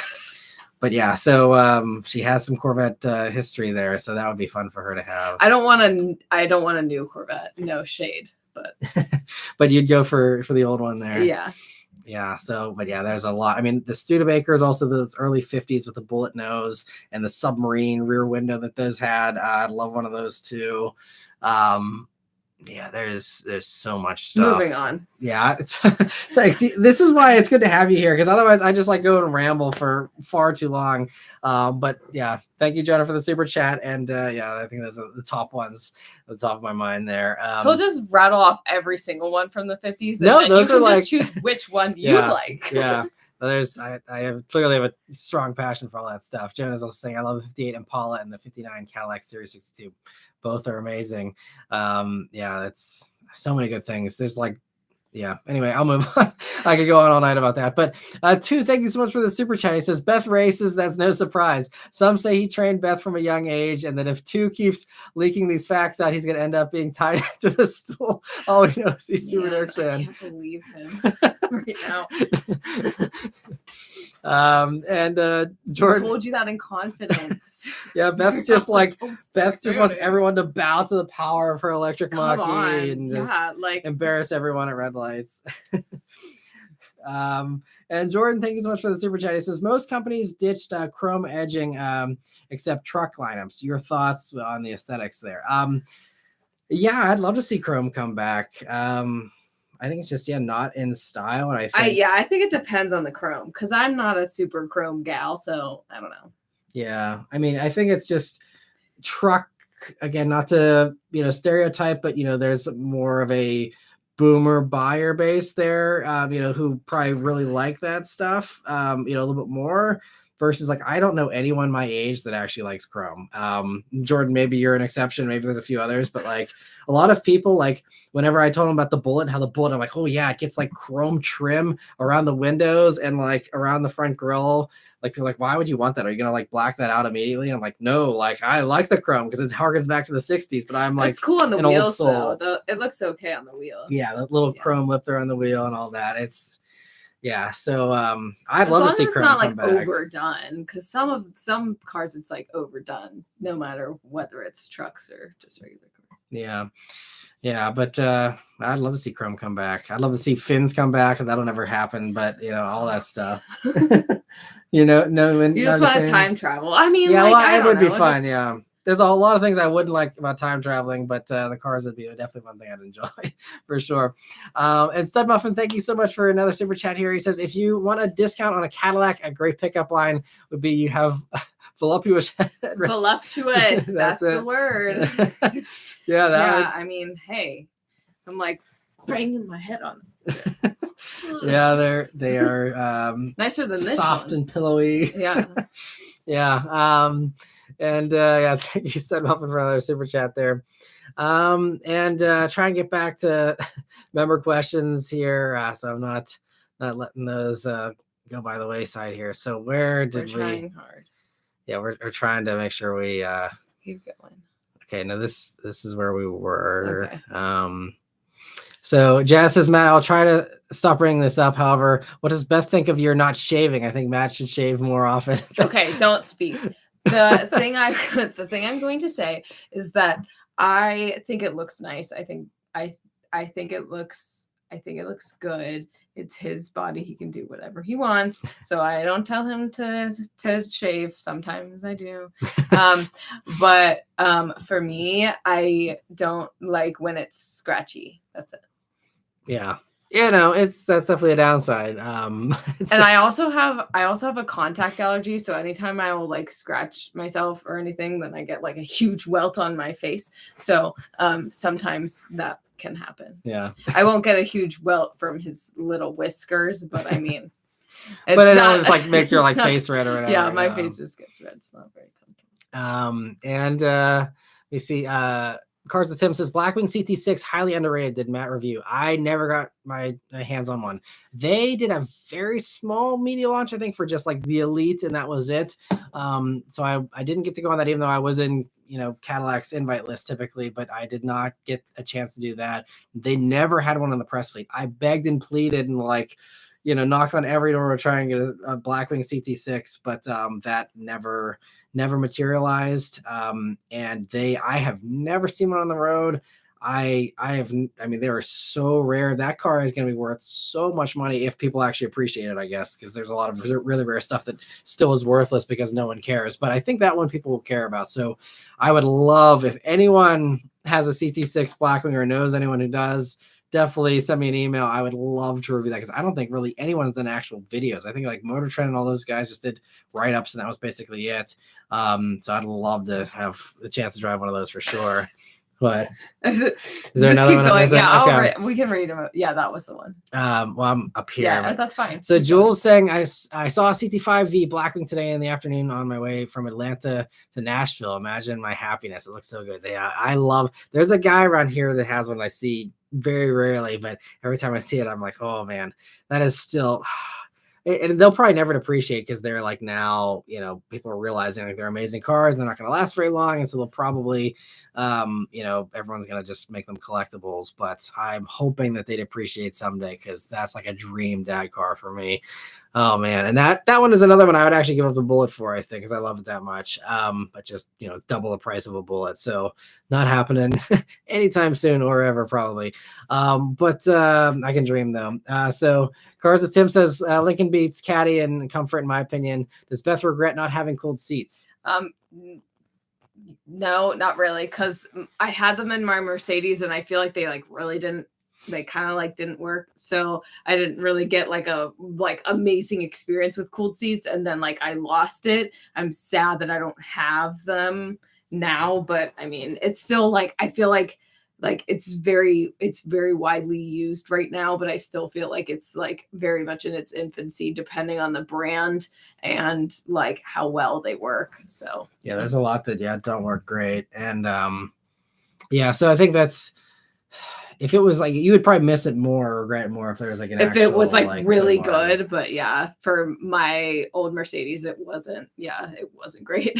And like with the Mach-E, like the way we mitigated that too is by getting the light colored interior, which was we had to special order that because there was a lot of dealer stock of like the space white Mach-E's, but they were all black interiors, but like we wanted the white one so that with the glass roof it wouldn't get quite as hot. Yeah, and it's not, I mean it hasn't been too bad. I haven't like.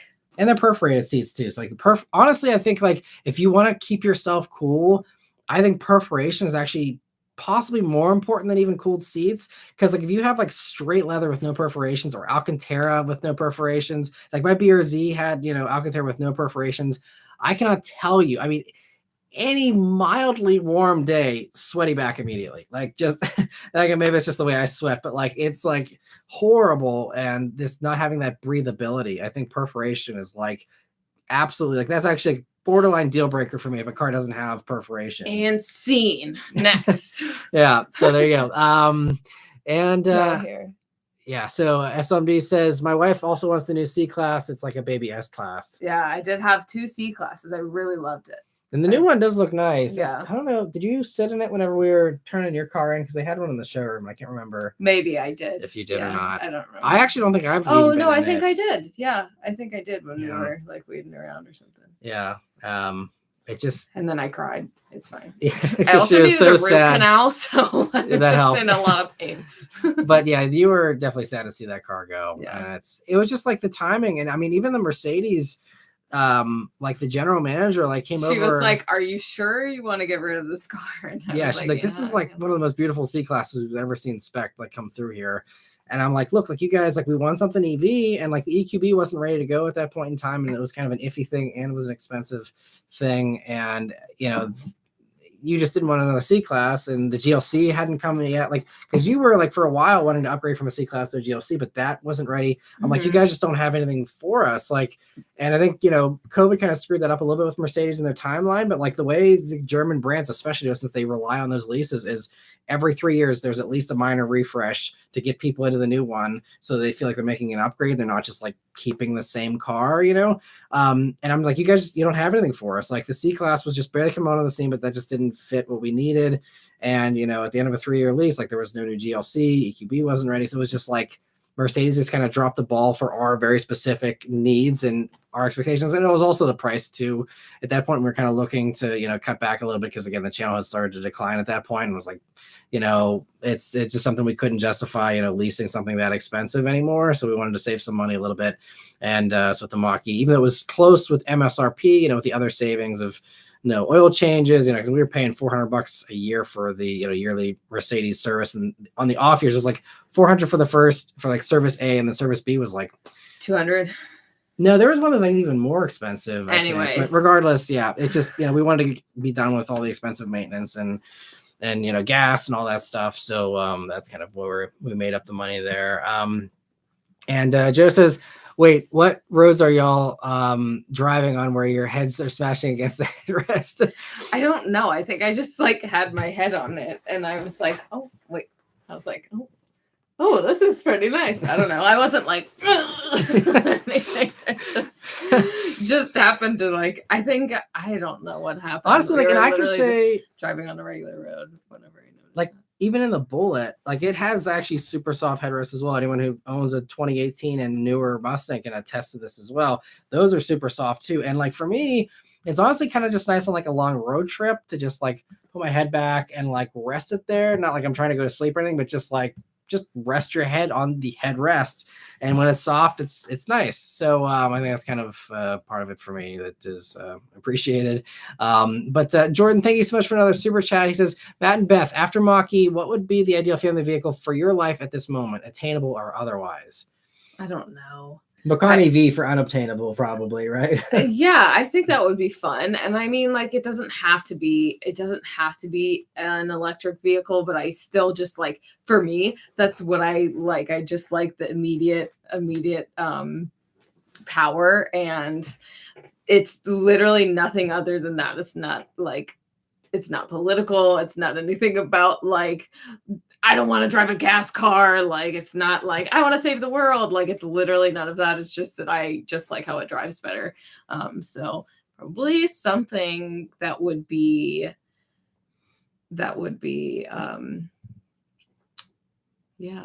not gas powered. Yeah. I don't know. Probably EV.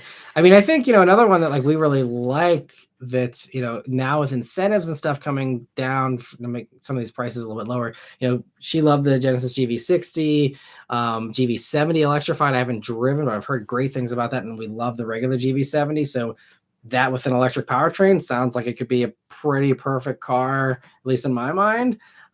So, there's some of those, and we will see, in 2.5 years what ends up happening. Maybe Ford will come out with an awesome Mach-E redo, and we'll stick with a Mach-E or something. But we'll see. For now, I'm enjoying not having to car shop, because that was literally the worst, because I loved being in Mercedes, and I was oh, I'll just get the next one. And then it was he said, nothing was working out for us with them. They like didn't have a car that I like wanted.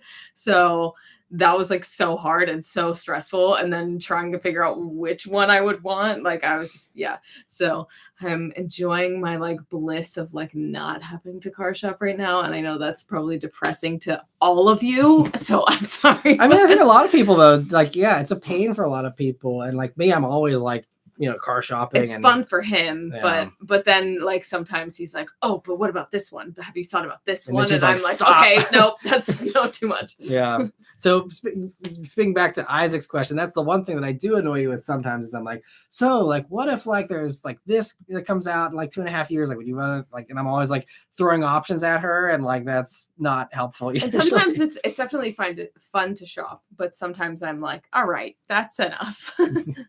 Yeah. And let me see. I think we go a little higher up. Here, yeah. Okay, with Joe's was the last one there. And Trengar said Beth may be remembering that really dumb Cadillac Q system that they had a few years back where everything was it might have touchscreen. been that. Yeah, it might have been that. Yeah, because I think did they have like the for the volume? Yeah, like, okay, so that's probably what I'm remembering. Yeah. So thank you. Yeah. They've since improved a lot, so I'm happy that they have. But I was actually, who was I just talking with? I was talking with someone who was a former. Oh, I was talking when I was on Blazer EV. I was talking with the guy that did the infotainment system, which I really now. I mean, I tried to grill him. That would have been a fun one to film, but I could tell he was already kind of like on the defense with that whole thing because everyone was giving him crap for like the no CarPlay thing. But I actually threw a bone at him and I was honest about this. I was like, I actually didn't hate Q. And he's like, well, thank you for saying that, because he's like, I was one of the guys that did the Q thing. And he's like, those were not fun years, with everyone giving him crap for not him only. It's not like it was one guy doing it, but him and his team, doing that. I'm like, look, I mean, it crashed. And he even said, he's like, yeah, it crashed. There were some issues with it, that he fully recognized. But I was like, at least in the press cars I had, it wasn't bad for me. But I know a lot of people that was hilariously bad for so many people. And let me see. Oh, sorry, I missed Luke. Your other super chat earlier said, I can see you playing Need for Speed at that acceleration laugh. Yeah, I'd love to get back into the Need for Speed games too, but it was fun. All those years of playing all those games, I was the biggest Need for Speed fan for such a long time. Thank you, Luke, for the super chat. Graham, thank you so much for the super chat. He says EV6 GT now or Ioniq 5N if tracked max 2 to 3 times a year, and is that risky either way if a family already has an extended range rear-wheel drive Mach E? So I think if you're looking for track performance, definitely go for the Ioniq. They did a lot more cooling on that car. And I'll be hopefully driving it here in a couple of months, but a lot more cooling. They set it up for more repeated track, beatings. I mean, obviously if you're only doing it 2 to 3 times a year, again, I don't know, what group you're running in and how aggressively you're tracking it. But I mean, EV6 could probably hang fine. But I would probably say Ioniq is going to be the better way to go if you have a flexible budget. Obviously, EV6 GT is going to be way cheaper, especially now with the discounts and all that. But if you don't care about the price difference, Ioniq 5 for sure. I think that's going to be better. I mean, I'll have to drive it to see. Maybe it's a gigantic letdown, but I've heard really good things so far from people that have driven it, and just based on what I know about that platform, the EV6 GT, and then the enhancements that we know about for Ioniq, I think it's going to be the better vehicle potentially. So, and as far as whether that's risky, I mean, track things, that's going to come down to your personal risk tolerance. You don't have insurance coverage typically unless you pay extra for track insurance. So keep that in mind if you're planning on doing that. If you're unfamiliar with how track days work, you're on your own if you wreck it. There's some of that kind of stuff that you have to be mindful of. You go through brakes, you go through tires faster. There's a lot of that kind of stuff. So, am I boring you? No, I'm just kind of getting tired here. Zoning. Yeah. And we'll go for about another half an hour, by the way, for anyone that's curious. But so yeah, I would say to definitely probably go for the Ioniq personally. And Jordan, thank you so much for the super chat again as well. He says thanks for the Apple Car update I asked last week. Yeah, and I'm glad that just happened to pop up. Bloomberg did that report, and I was able to include it in the weekly update there. And so we will see. But I immediately thought of you, Jordan, because I remember you asking that, and I'm like, I'm glad I have a good answer for you there in the weekly update. So I'm glad that worked out. Trent Carter, thank you so much for gifting 5 memberships as well. I really appreciate it. And I see Two's welcoming Luke back to the basement. So, man, it's so great having Two in here to always keep us laughing. It's Trent Carter. Thank you for the generosity. Tom Cruise coming out of the clouds. Oh man, yeah, South Park. It's so good. Highly recommend. I haven't watched it recently, but those classic episodes are so good. I think. Yeah, where somewhere. Yeah. Two says Kyle's keeping that sweet Raid Shadow Legends money in his wallet, as he should. He earned it. And Trent Carter said, I'm not going to say much or I'll be the next one. Change to the radiator. Man, this is really, we're just running with this full steam ahead here. Brian says you guys both have perfect teeth. Impressive. You know, we won't. That's very kind of you. We won't go into it, but like literally, my teeth, they look nice, but they are my genetics are terrible. So with teeth, yeah. I just had a root canal, so I'm waiting on a crown, my first crown. Yeah, which. But hey, fun. I've made it this far without one. Yeah, and I feel like my teeth thing is a long story, but yeah, I chose not to have braces when I was a kid because I thought that my front teeth, which are a little bit unideal, I guess. I said, but as a teenager, like they give me character, and I didn't want to have braces as well. So I had all the orthodontia. You're welcome. Yeah, so my teeth are definitely far from perfect. I got a nasty overbite, but it's all good. The dentist always comments on it, but I'm still going. He does. Oh yeah. Well, he doesn't like say like, "Wow, this is bad," but he's just like, "Look at your terrible overbite." But like with like. I have some sensitivity sometimes that like with that, he's like, well, it's because of your overbite and all that, which would have been fixed if I had braces. So anyway, we're getting real personal here, talking about our teeth now. So, but thanks, Brad, thanks, Brad, for the compliment. I appreciate it. And SMD says, I can see Matt starring in Seinfeld. That would be a dream. That would have been amazing. Yeah, if they'll never do a reboot, probably. Well, I think there's rumors they might be doing a reboot, which would be mind blowing. But yeah, that would be very fun to be an extra in Seinfeld someday. Starring would be even better. But yeah, we'll keep dreaming. Goth Rocker says, Matt asked earlier, you didn't see it or read it on your New York trip. Apologies, I missed it. Goth Rocker, he says, hear any info from Mazda if they're pursuing a large all-wheel drive sedan for their luxury lineup? Hope they do. Tired of the SUVs. I didn't have any time to really chat with them about anything outside of CX-70 because it was just I had an hour time slot, and they literally they shuttle you in. It's like, hi, here's the car. What do you need to know about it for your video? And so I, had a quick little rundown. And then, I film, and then they say, okay, thanks for coming so much. Enjoy your evening. And that was it. So there wasn't really any executives. I mean, they had like PR people there, but there wasn't any of like designers or engineers or anything like that. For those little reveal things, there isn't, any kind of, real big executives on site. So didn't have any extra info there, but, I'm assuming that I will be driving, CX-70 at some point, and that would be where I can ask them like, okay, like, what's coming next here, and see if there's any update from last year whenever I was talking to the chief powertrain guy, and he was like, tell people to buy sedans again. But it seems like they may be softening on that. So we'll see.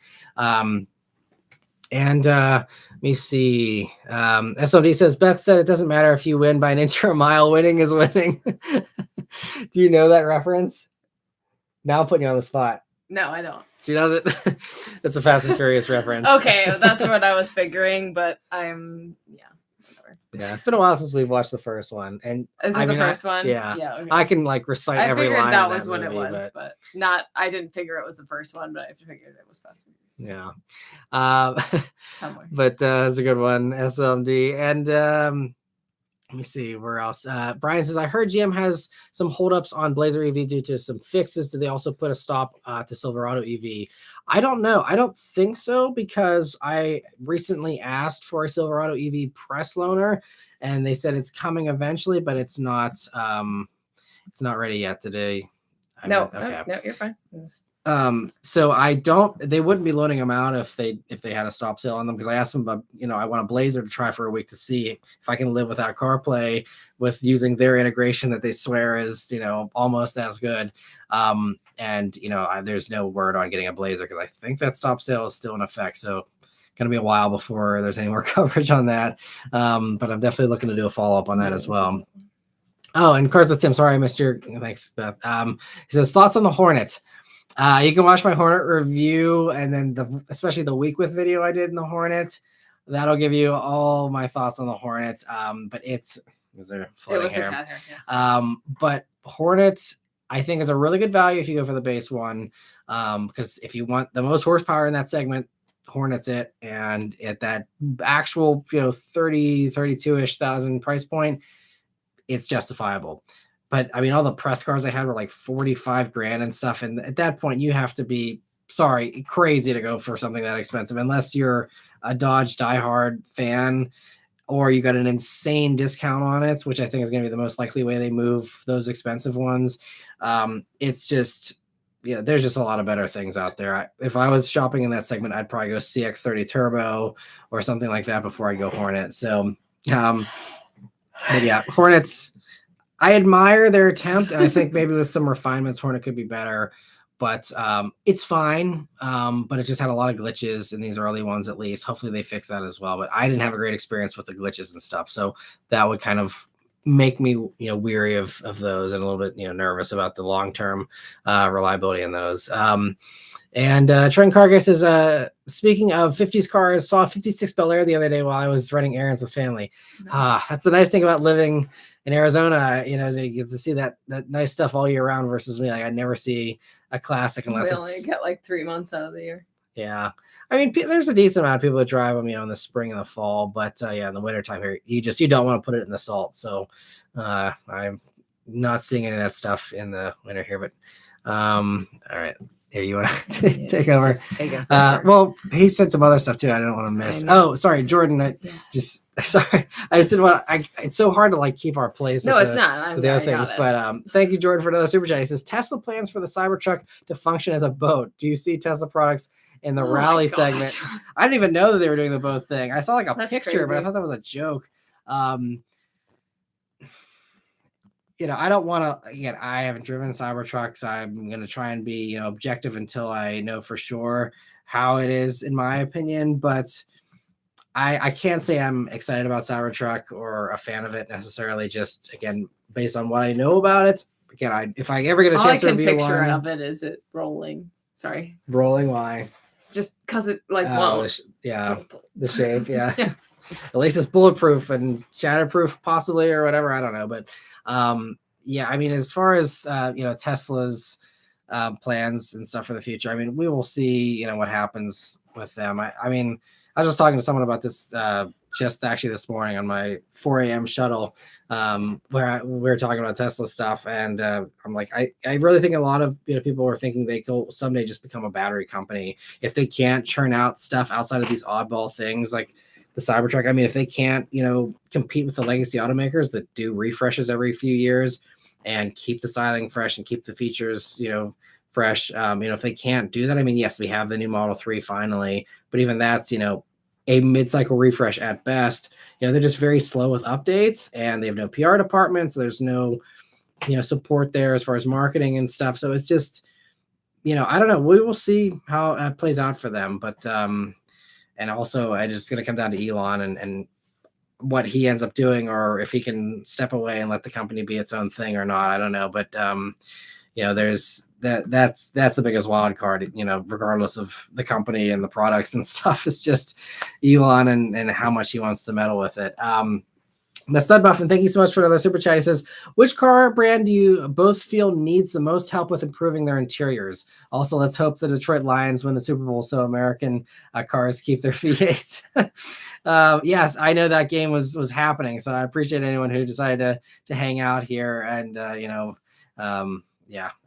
didn't even know that they won, so congrats if they did win here. That's awesome. But as far as let's hope. Well, yeah, but I don't know. They were playing someone else. I mean, okay. Yeah. Sorry. But as far as who needs the most help with improving their interiors, Subaru's just behind. Definitely, for sure. I think that's finally I can give a quick short answer. But no, Subaru is just, the screen's big, but it's slow with the software sometimes, and the gauges with the analog gauges. I mean, I know a lot of people love analog gauges. That's fine. But just from a reviewer standpoint of competing with others, when others have something that is perceived as higher tech and better, whether or not that is the case, always seem to be lacking for sure. Yeah, and it's just what do you get for the money? It's hard plastic everywhere versus a CX-30, same price, a little less space, but I mean, same price, same segment, padding everywhere. But it's HRV the name. I think it's the same thing. I think it's the same thing with like Jeep. It's the name. It's the Subaru brand. So like people are like, I have snow. I need a Subaru. Like, right. But like it's not necessarily like needed. I don't know. So yeah, and they don't. I guess I think it's just Subaru's done such a good job with marketing of like equating. I have a dog. I need a Subaru. Yeah, like that is that too. That's another thing. Yeah. But like just with the snow thing, and it's like everyone else has all-wheel drive systems, which are as good. Some of them are partially better than Subaru's, but it's just like, well, it's at least maybe this is a Northeast thing where it's just like Subaru is synonymous with like wintertime confidence or whatever, and so that's why they just they just sell themselves or rugged outdoors without even having to try that hard. Yeah. And yeah, I had it. That's it. Well, we mentioned that one. Did you this one? Yeah. Oh, okay. Cool. Yeah, we did that one. And Trent Carter said, "Don't get me started. The Chrome never left the trucking world." Yeah. And Chief says, "Come on, Matt, bring back the old Chrome spinners." That'd be fun. Oh, and I see Mike. Sorry, I missed your question too. He says, "What's the most overdone exterior car trend? Black wheels?"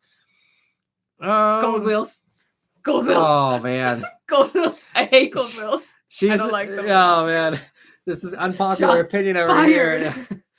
Oh, if anyone's from the UK, I love an unpopular opinion show. We should do that. Yeah. Yeah. Oh yeah, you were telling me about that. Come on, give us your unpopular opinion. Something up till now that you've been scared to say. I hate gold wheels on cars. I feel like that's not that much of a trend. I don't hate it, but yeah. But I mean, that's mostly like Subaru and a couple. I guess it's not a trend. I'm sorry. No, it is. It is a growing trend, though. You're right. Like because I've been seeing a lot more. It used to just be like an STI thing, and then now it's like other companies are open to that too. But other trends, I mean, I think black wheels is certainly overdone, but the reason why is because a lot of people were into that, and like like everyone was like, oh wait, everyone buys black packages, let's make a black package. Like everyone who didn't have one like was scrambling to do that, and obviously it's an easy thing to do, so they did that. But as far as overdone, I'm trying to think of something that like annoys me that's overdone, but I can't think of anything off the top of my head. There's got to be something, but I can't think of anything. I'll get back to you, Mike, if there's something that pops into my head. Yeah, I'm gonna think about that.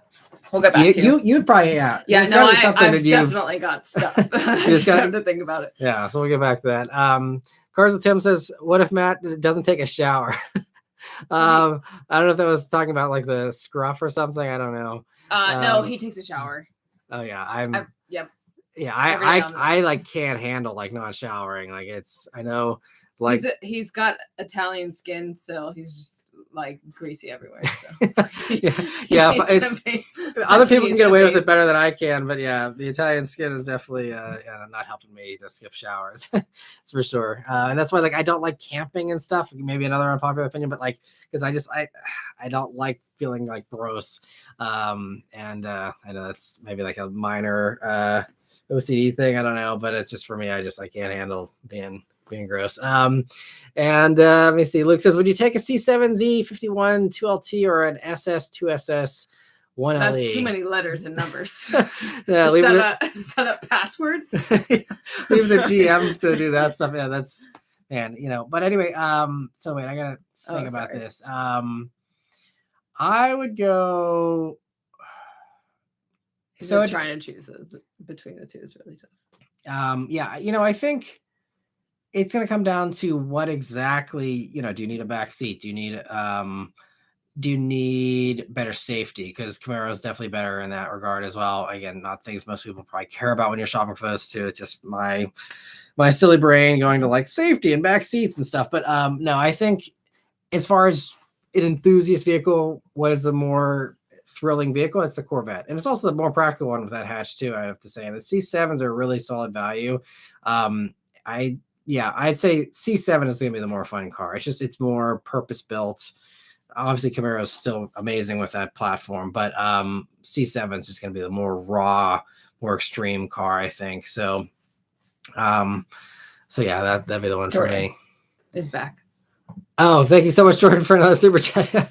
Man, you're really helping me out here. I've just got to like sit here in the corner when I'm not supposed to be here. Yeah. Then you can just keep me on track here. But thank you so much for the super chat. It says Elon sparked the fuse for the EV movement, but with well-established companies producing EVs, is Tesla now biting the bullet with like Bolt EV?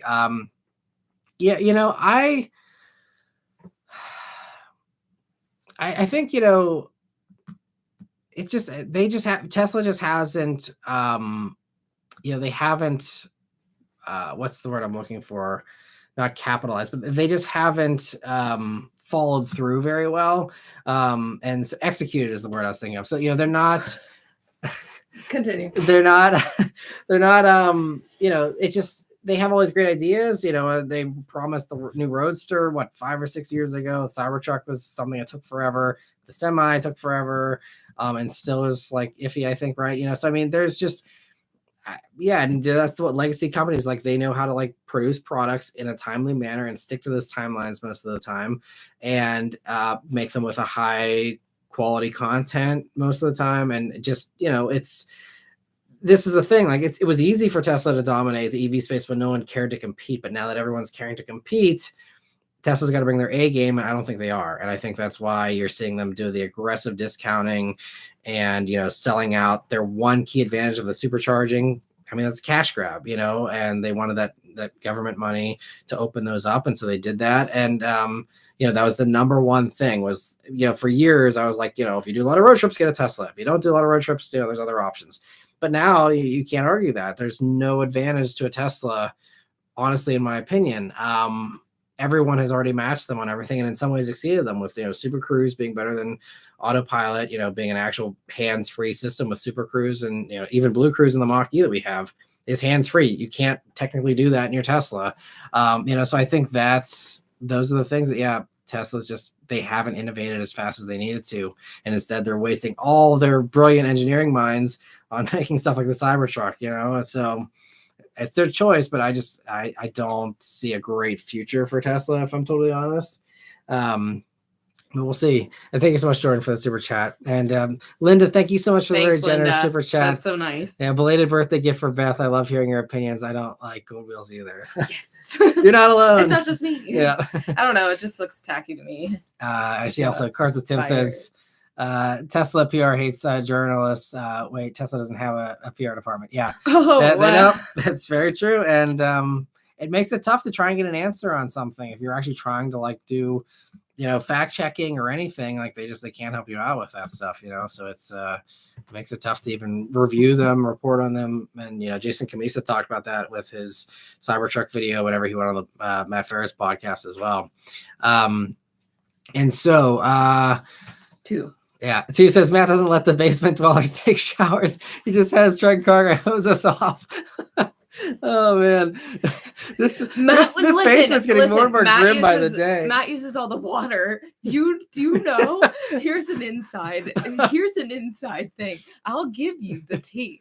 You want the tea? The tea on Matt. There you go. He takes longer showers than I take. He takes like 20-30 minute showers. It's not 30. It's come on. No, I don't. Listen, 20 is fair for sure. Like, but okay, I take faster showers than he does, and I can get everything done very easily. And he's just like, wow, I'm just off my ears. No, I just have so many good ideas in the shower. So I'm just like, I'm just like hanging out in the water, and I'm like, oh wait, like. And then whether it's like a video, either it's a video thing or a car thing, I zone, and I just like hang out, and it's I do just waste my time. I can go fast if I'm really focused, but yeah, I just take long showers. So yeah, that's it. I'm hogging all the water for the basement dwellers. I apologize, everyone.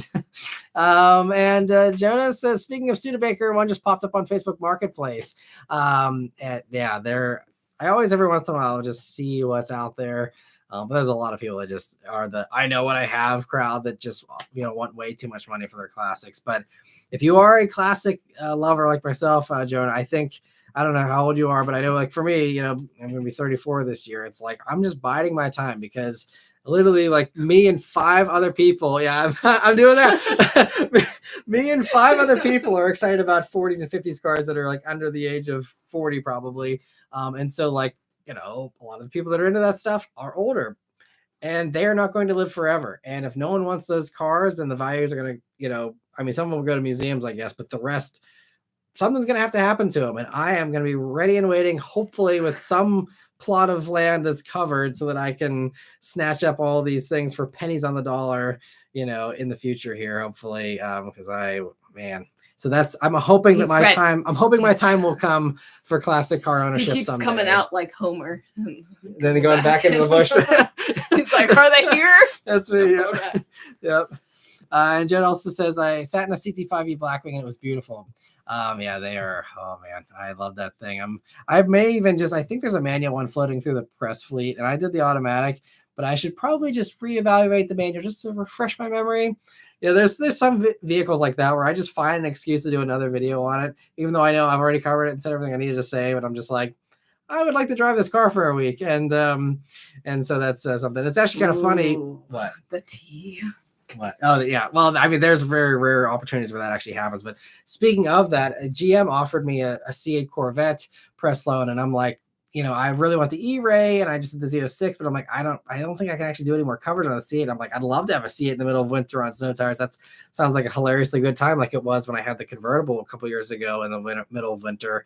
I was the psycho driving around with the roof down in an active snowstorm in a brand new C8 Corvette, and loving every second of it. But they offered just a few weeks ago, like, hey, you want to see a Corvette for a week? I'm like, I can't do any more coverage on it. And I'm like, I would love to. It'd be a lot of fun, but I'm so busy now that even that kind of stuff I have to turn down because I'm like, what am I going to say more about the C8 that I haven't already said in the past, 3 or 4 years? And so, but the Blackwing is one that I haven't covered it that many times that I feel like I could justify doing another video on that just to make sure and double check. And sorry, that's it. No, okay. That's it. Yeah. And we are getting close. We got 5 more minutes here. I'm going to try and get caught up on the member questions as best I can. But Tu says the thing Matt doesn't know is that while Matt has been beating the basements while to create content, we've been working with Beth to launch a rival car channel. There you go. Yep. Oh man. That's another month tied to the radiator. You're right. There it is. And Tu says, oops, I wasn't supposed to say that. Yeah. Okay. You were reading his comment. Yeah, I thought you were saying that. And Mike says, what about a Crown Signia for Beth if she switched back to gas and hybrid?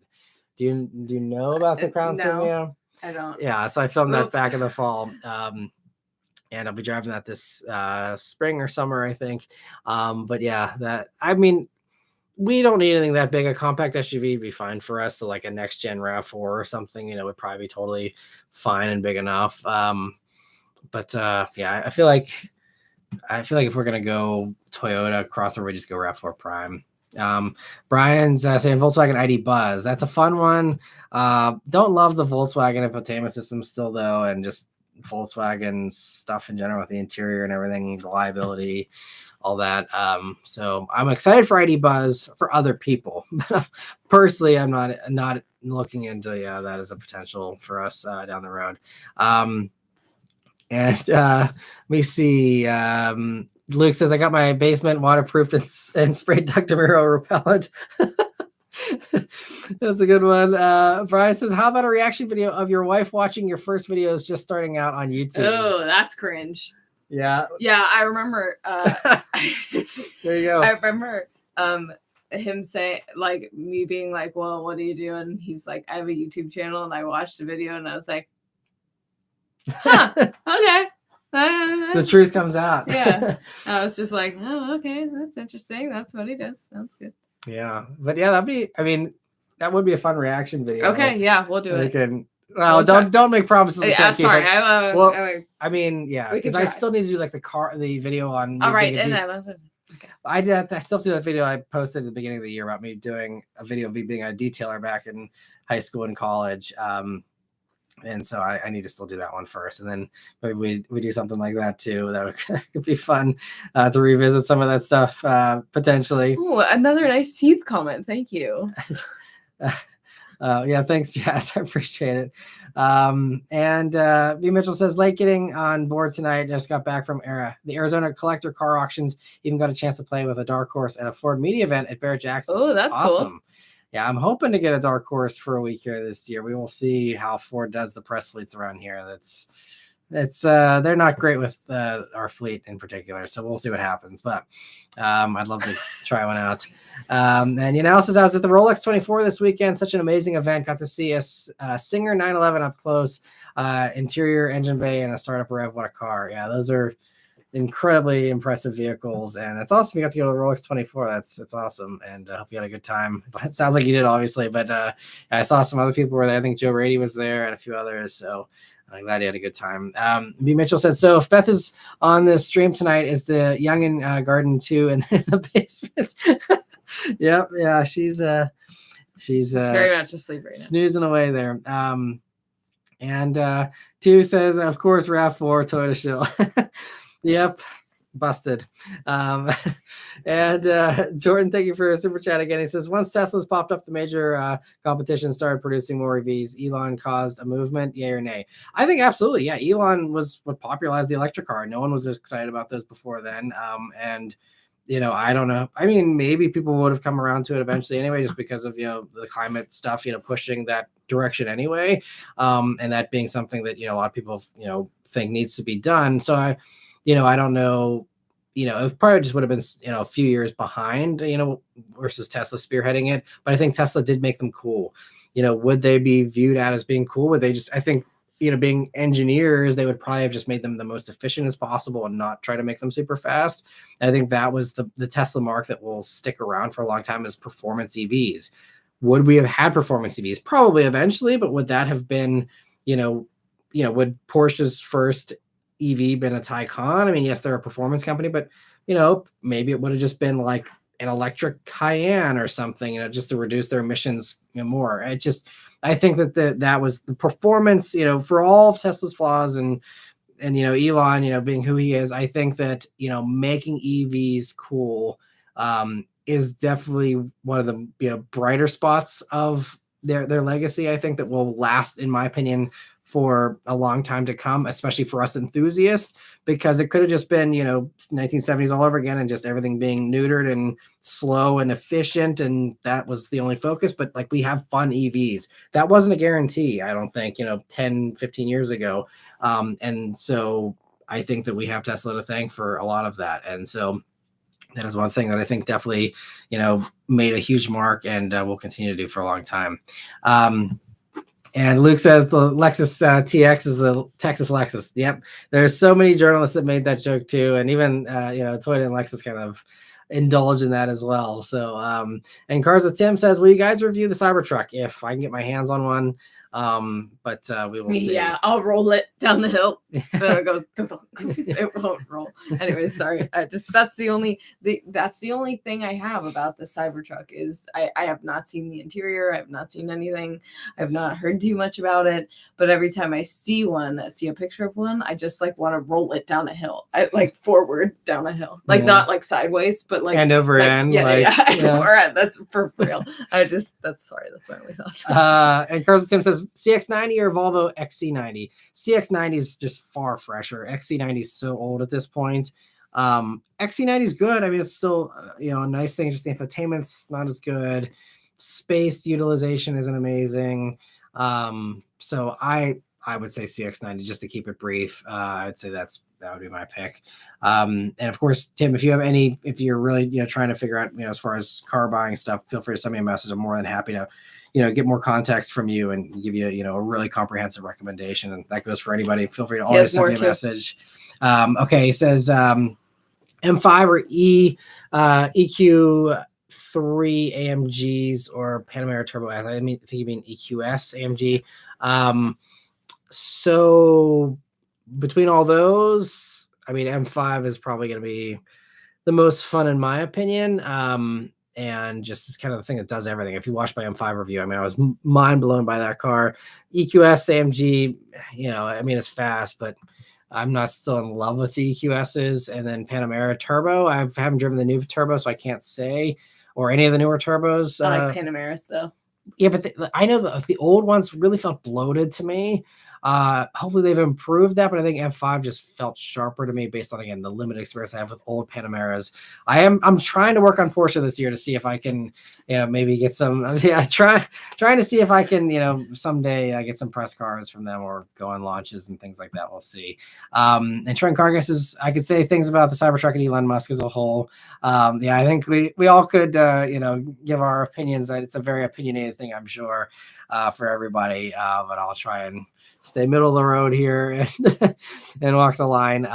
Cars with Tim says, best full-size sedan ever made. Ooh, that was a tough one. Ever made? I don't know. I honestly, I would need a lot of time. What is even a full size? Like Crown Vic is like full size, but then you could also say like any of the stuff from the 50s, 60s, large full size. Ever stuff. Made? Yeah, that's what I mean. That's a tall I need like at least 20 minutes to like sit down and like review car history and like really narrow it down.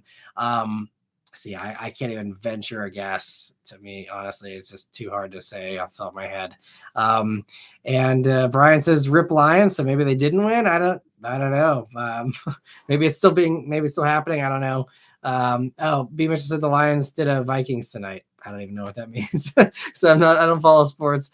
And Trunk Car Guy says, aside from the Outlander Mitsubishi as a whole, could use some improvements. Okay. So 49. Whoops. Oh, that's a bummer because I know the Lions definitely could have used it. It's would have been fun to see them go further, just because I know that they just haven't won very much in a long time. So it's a bummer.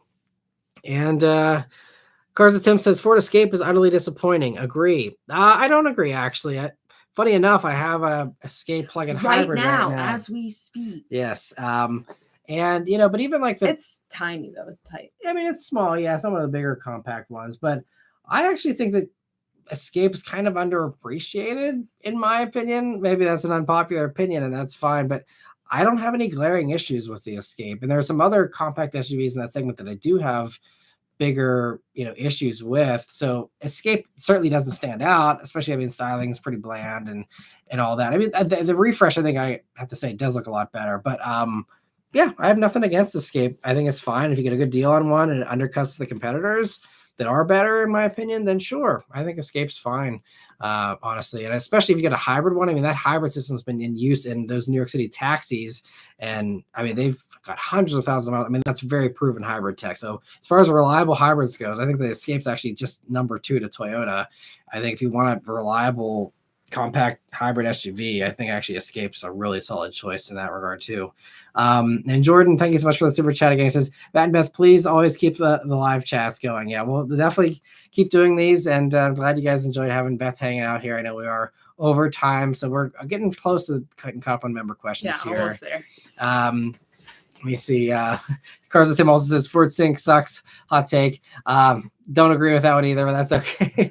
The early one did, but Sync 3 I think is actually pretty good. Cars with Tim also says Ford and Lincoln are going to use Android infotainment. Yeah, and like the Mach-E's, pretty good with its infotainment. He says Piano Black. And Luke says he's also not fond of camping. Cars with Tim also agrees. I'm glad I'm not the only one then. But I mean, I certainly can appreciate people who enjoy it, and I can appreciate the appeal there of, just disconnecting and being in nature and all that. Just, again, the other parts that don't jive with me very well. And Trent Car Guy says Elon is the PR for Tesla. Yes, and yeah, we will leave that one there. Everyone else can feel free to say what they want, but I won't say any more than that. But Luke says Tesla PR department is tweeting complaints to Elon, hoping he responds with patch coming in a future update. Exactly. Mike says, do you think Lucid will get bought out, or will they pull off the impossible and survive the powertrain deal with Aston certainly helps. Yeah, I think that definitely is a big help.